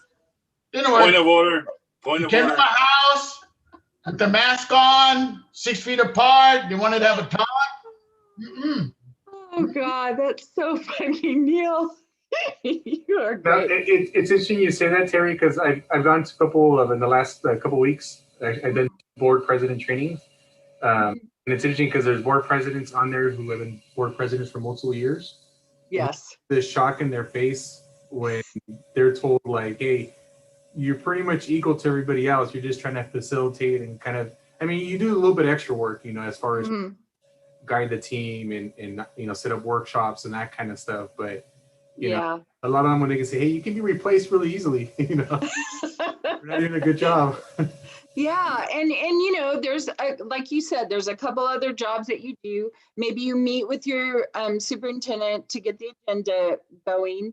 One of the practices that some other districts do that I kind of like is they take one other person with them to meet about the agenda with the superintendent. So, and maybe it's the vice president or the clerk, and you're building their capacity to learn, you know, hey, this is what I'm going to do when I'm president. So, did we lose Sarah again? But anyways, you know, really important, like you said, we don't, as board president, we don't have a bigger voice. We just have more jobs to do. All right. Periodically evaluate its own effectiveness. So we do a board self-evaluation, which I think is really valuable. Like that would probably be your next step in workshops, you know, maybe like in June. Or during the summer, something like that, where you could do a board self-evaluation. And it's really good. You look at 6 areas of governance and you talk about, you know what, we're doing this really well. And then on this, maybe we need a little help, you know? So it's really good to look at yourself and, you know, evaluate what you're doing great and maybe what you need to improve on. Okay, guys.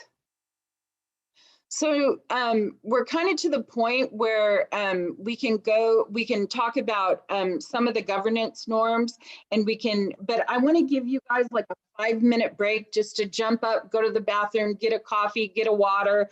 So come back at 7 and then we'll power through the next half an hour. Can we get a buffet? Thank you, Terry. Can we do DoorDash delivering? Are we getting like food or snacks? I mean, you know, I'm just saying, you know, we have rights to food. Did I hear a knock on my door? Did you guys send me something? I didn't hear. Honey, is that the doorbell? One day, Andrew. One day. Neil, you're so funny. You're so funny. Hey, my daughter did a internship in Kenya, in Kisumu, Kenya. That's where she was for like 6 months. And so she was doing language acquisition. So she was working with the tribal kids that would come in with the tribal languages and switch them over to Swahili, you know. And Jamba. I go, Emmy, I know how to talk Swahili. She goes, no, you don't, Mom. I go, Hakuna Matata. Hakuna Matata. Hey, Terry, well, everyone else is in a break. Jamba. I'd like to get your advice on something Mr. Patel has been advocating for, And he'd like to hold our retreats in Hawaii. What? And I think it would be a misuse of public funds. I have been. Wait, If Mr. I'm in Patel. LA and I I'm go, just saying. I mean, isn't that state? Wait. Isn't that illegal? Why? I mean, how isn't that discriminating against Hawaii? I mean, that is a state of the union. If they can fly me to Chicago for training, then why can't they fly me to Hawaii? I mean, I'm glad that we're going to be talking about the norms for our meetings. Yes. Maybe interrupting will be on there. You guys are fun to work with. I love you. You have to have I'm me going to back. take a quick break. you know, Terry, I wouldn't go anywhere. I wouldn't waste $1 of tax dollar money. I know you wouldn't. I just wouldn't do it. Can't do it.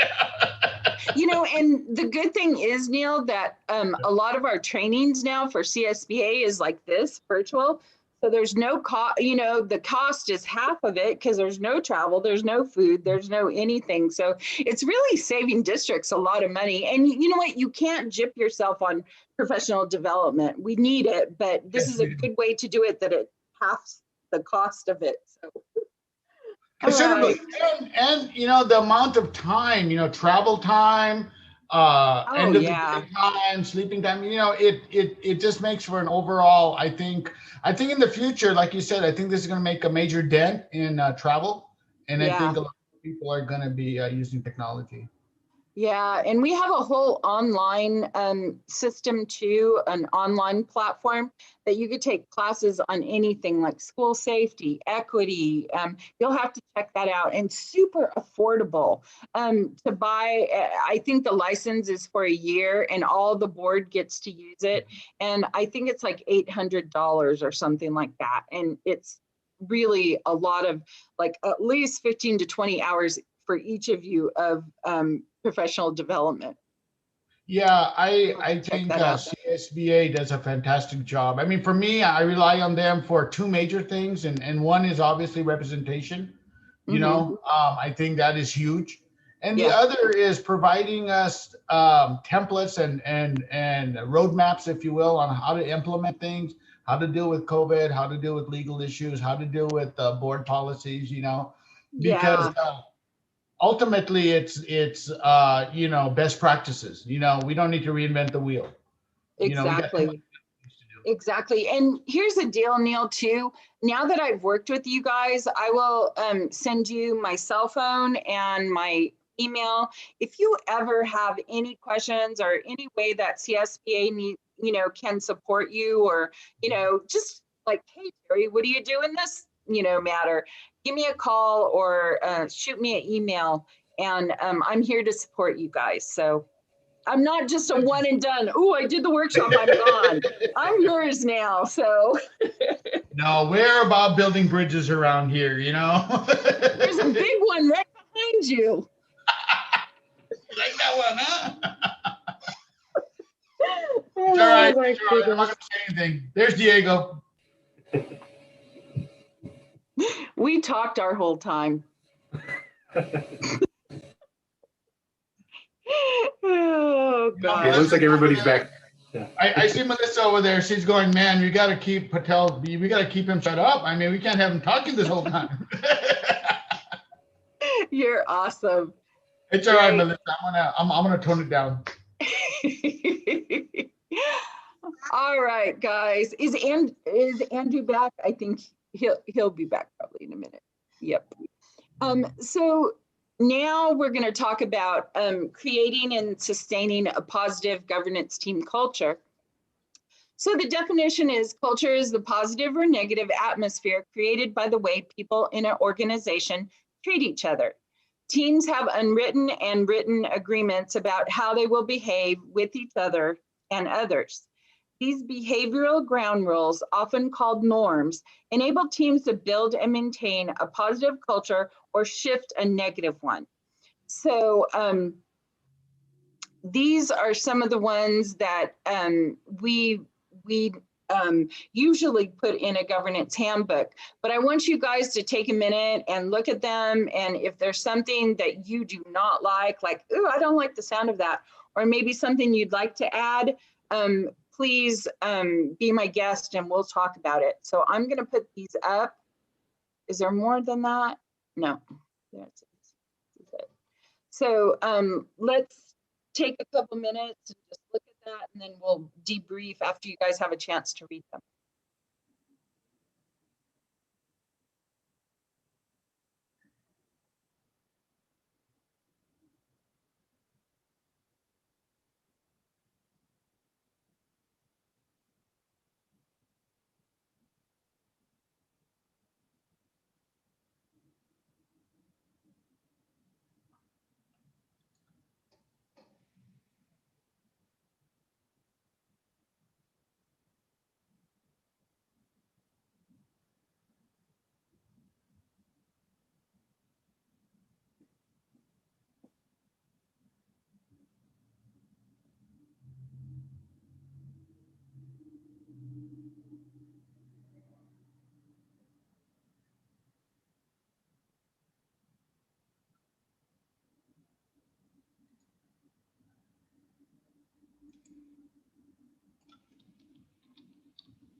Okay, whenever you guys are ready, just jump in and let's talk about the ones that we really like. And if there's anything you'd like to get rid of, tell me and I will delete it. Again, I want this governance handbook to be reflective of your ideas in your district. So it has to be personal to you. So just jump in, whoever's ready.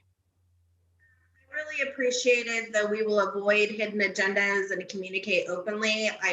I feel like that's happened the whole time I've been on the board, but I've experienced sort of in other things that have happened in Salinas in other boards where there's talk going on just to fulfill a political agenda, but it's not something that people are actually going to do or that the board has interest in. And it's like, if you don't have interest in, don't meet, just like, don't do it for the political theater of it. Like that just, that bothers me. And other people may have the opposite opinion, but I just sort of like, if really do something or don't do it because you're talking about doing it for the kids. Great reflection. Great reflection. And, there's some people, someone today was talking about, individual board members that just have one issue.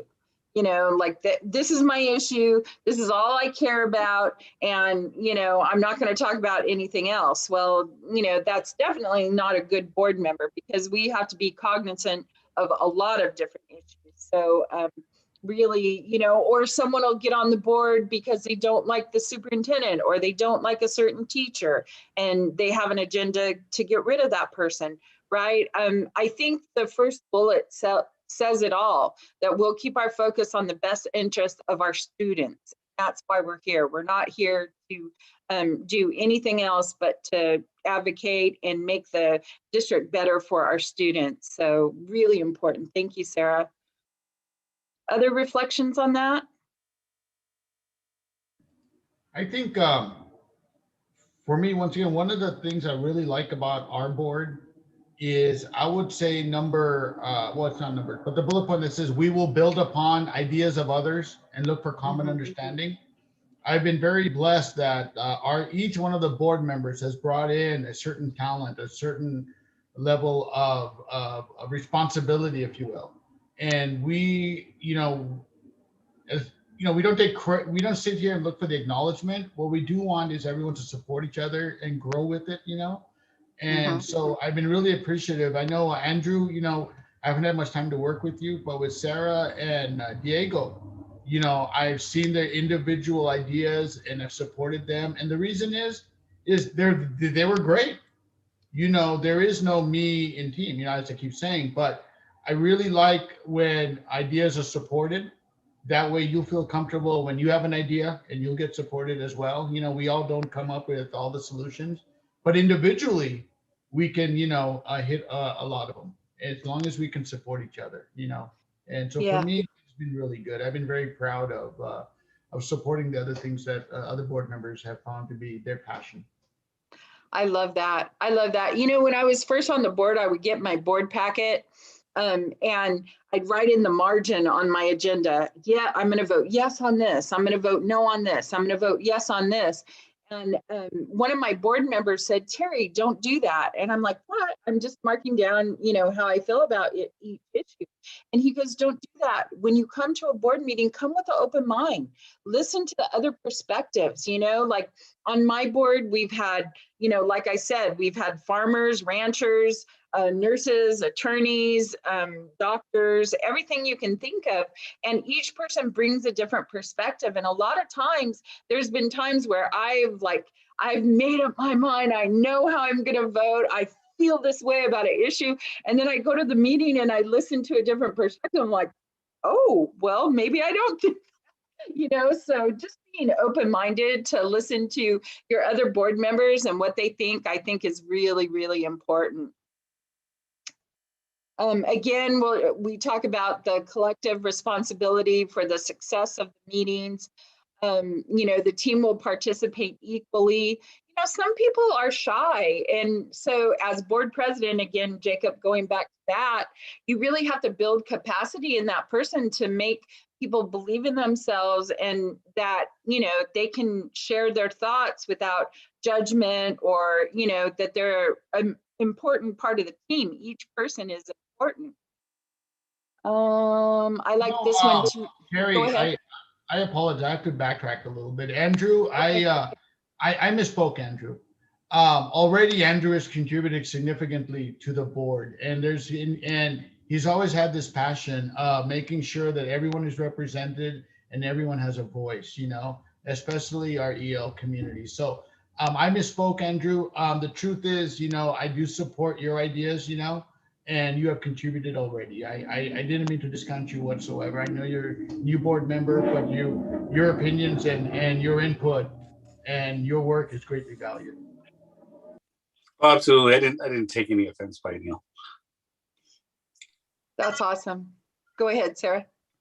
Thing that happens is, you know, for me, it's like I was a elementary teacher for 20 years and an administrator before I came to the board. So I thought, oh, I know things, you know, and then, you know, then I come to the board and one of our major issues is things like zoning and construction and financing that I knew zero things about. So it ended up being like, you think you have something to bring forward. And it was like, okay, actually, I need to learn about this area of life that I knew zero about or had any, you know, so it can be humbling when you're like, okay, I am not the expert that I thought.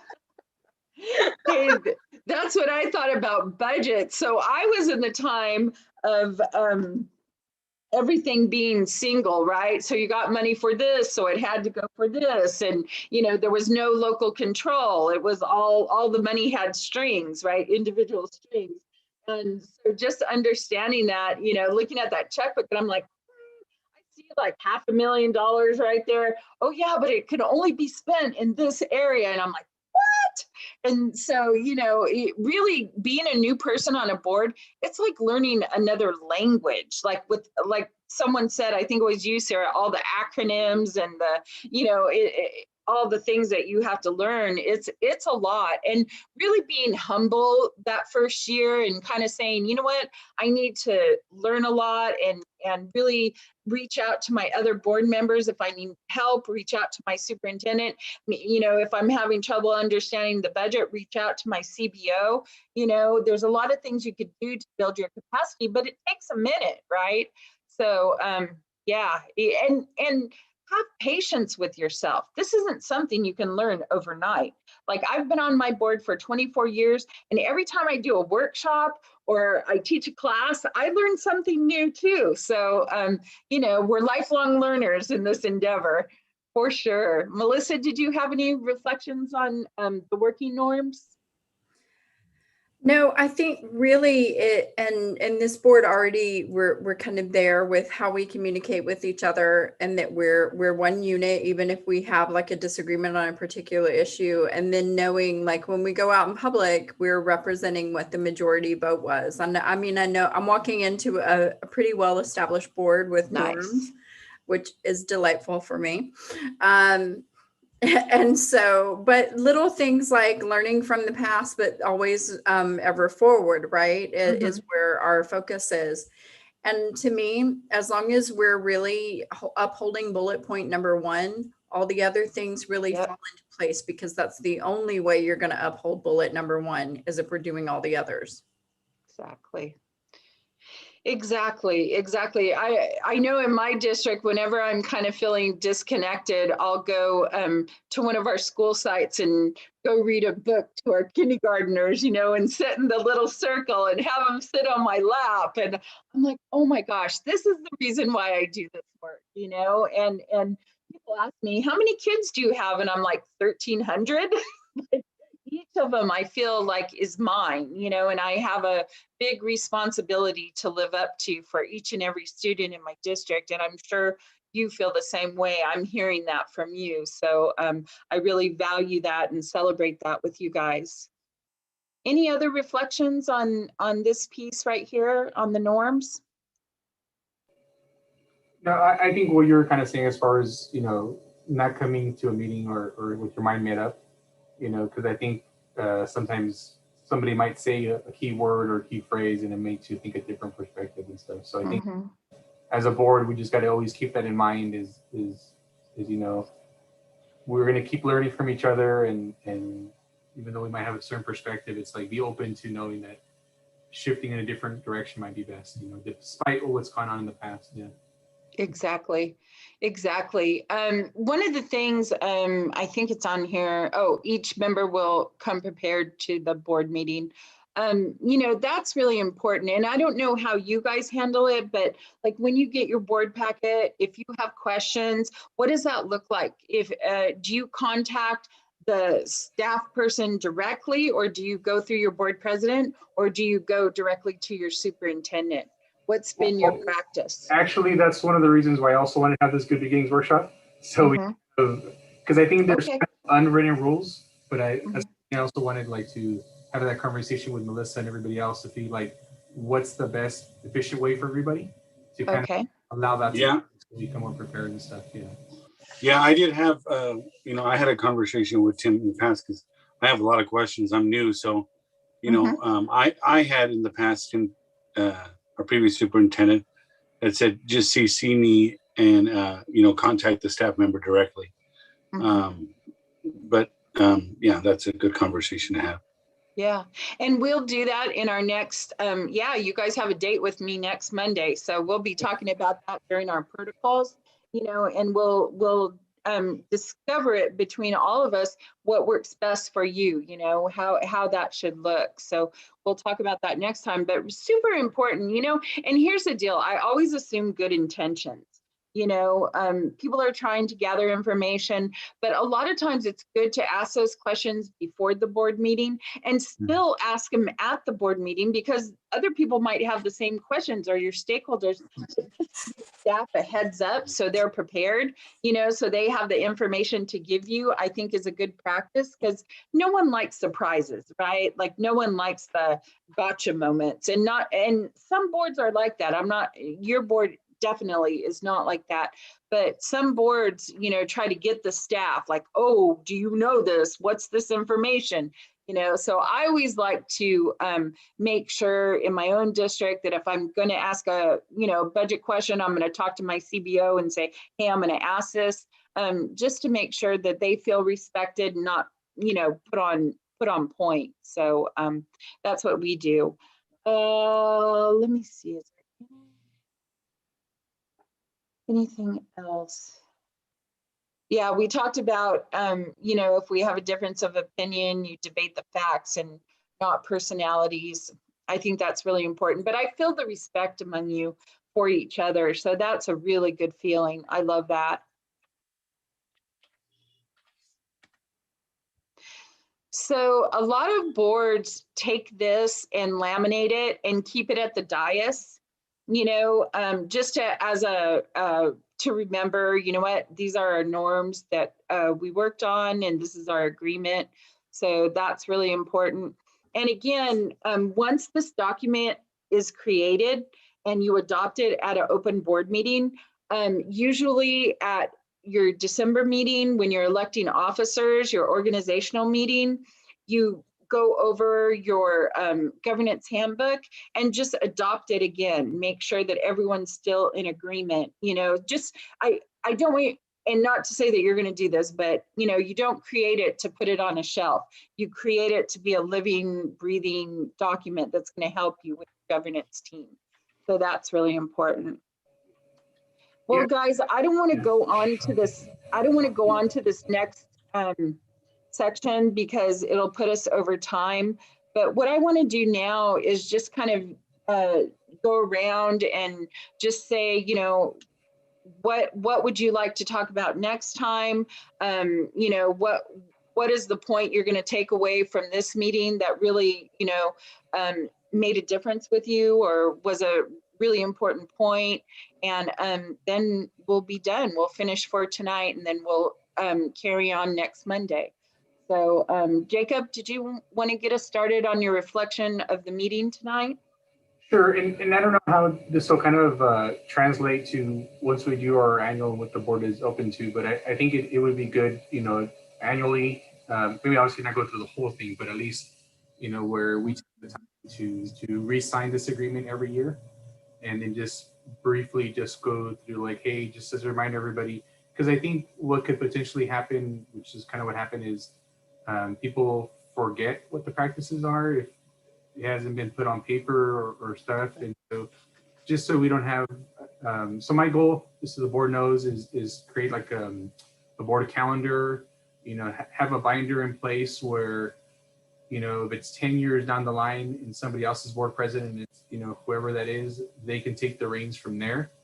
And it's the wheel being reinvented, over and over again, which I kind of feels kind of what's happened and stuff. So I think for me, I've appreciated you kind of walking us through, and it's interesting because a lot of stuff I've heard before, but sometimes when you hear it differently, it makes you also think about it differently as well, which I appreciate. So.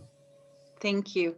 Thank you. And what you said was really powerful, Jacob, about that legacy, right? So you're creating work that's going to be a legacy for the board 5 or 10 years from now, and that's important. So thank you for bringing that up.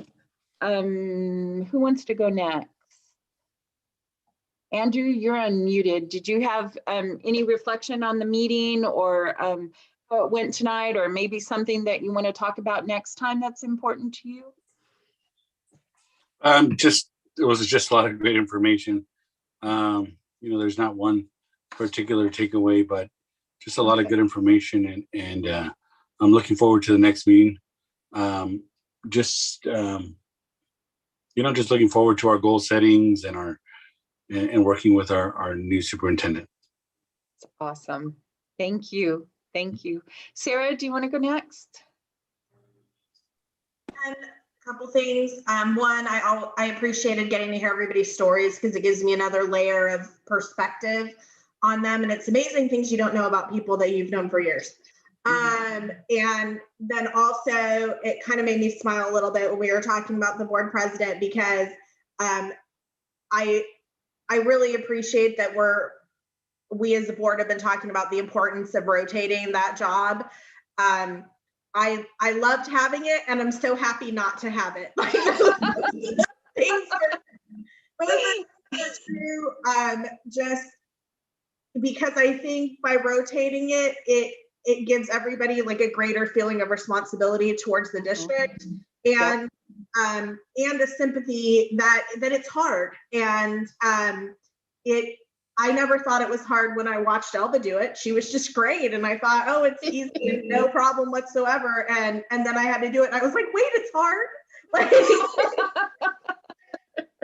can I be clerk again? So I just, Jacob, if you're ever having those moments of thinking like, what did I do? Please understand, I also had that moment. Oh, that's funny. Thank you for that. Thank you so much. Neil, how about your reflections? Two, I think one, I agree, I totally agree with Mr. Sandoval in the fact that, about legacy, we need to leave this place better than which we found it. And so for me, that's always been a requirement in order for me to participate. Can I really make a difference or not? And fortunately, I have a board here that works together that each individually does that. So I'm very proud of that. The other thing is we do not need to reinvent the wheel for each next generation of leadership and board members that come. We need to set in policies and procedures in place, have those resources available, exactly like Andrew and I went through. I don't know about Andrew, but for me, it was difficult. I had to learn a lot. And so I wish these processes and guidelines and information resources were upfront and available. And, like Sarah said, we have our expertise, but when we get out of that area, it's scary for us sometimes. So I think we need to be honest about our strengths and help us with our challenges, with set policies, set procedures and stuff. So once again, I never want to discount any of the board leadership before us, because I think our success is a culmination of everything that did come before us. And it's our responsibility to make it better for the next generation. It's like I tell my students, and I tell my kids all the time, I don't want you to be like me. I want you to be better than me. That has always been the promise from one generation to the next.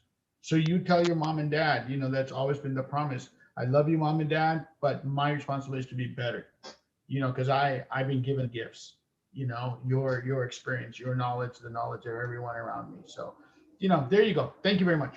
Thank you, Neil. Gosh, you guys are great. I'm impressed. Melissa, your thoughts and reflections on the night? It was really nice hearing everyone's story, kind of understanding why everyone is at the point that they're at and why it matters to them.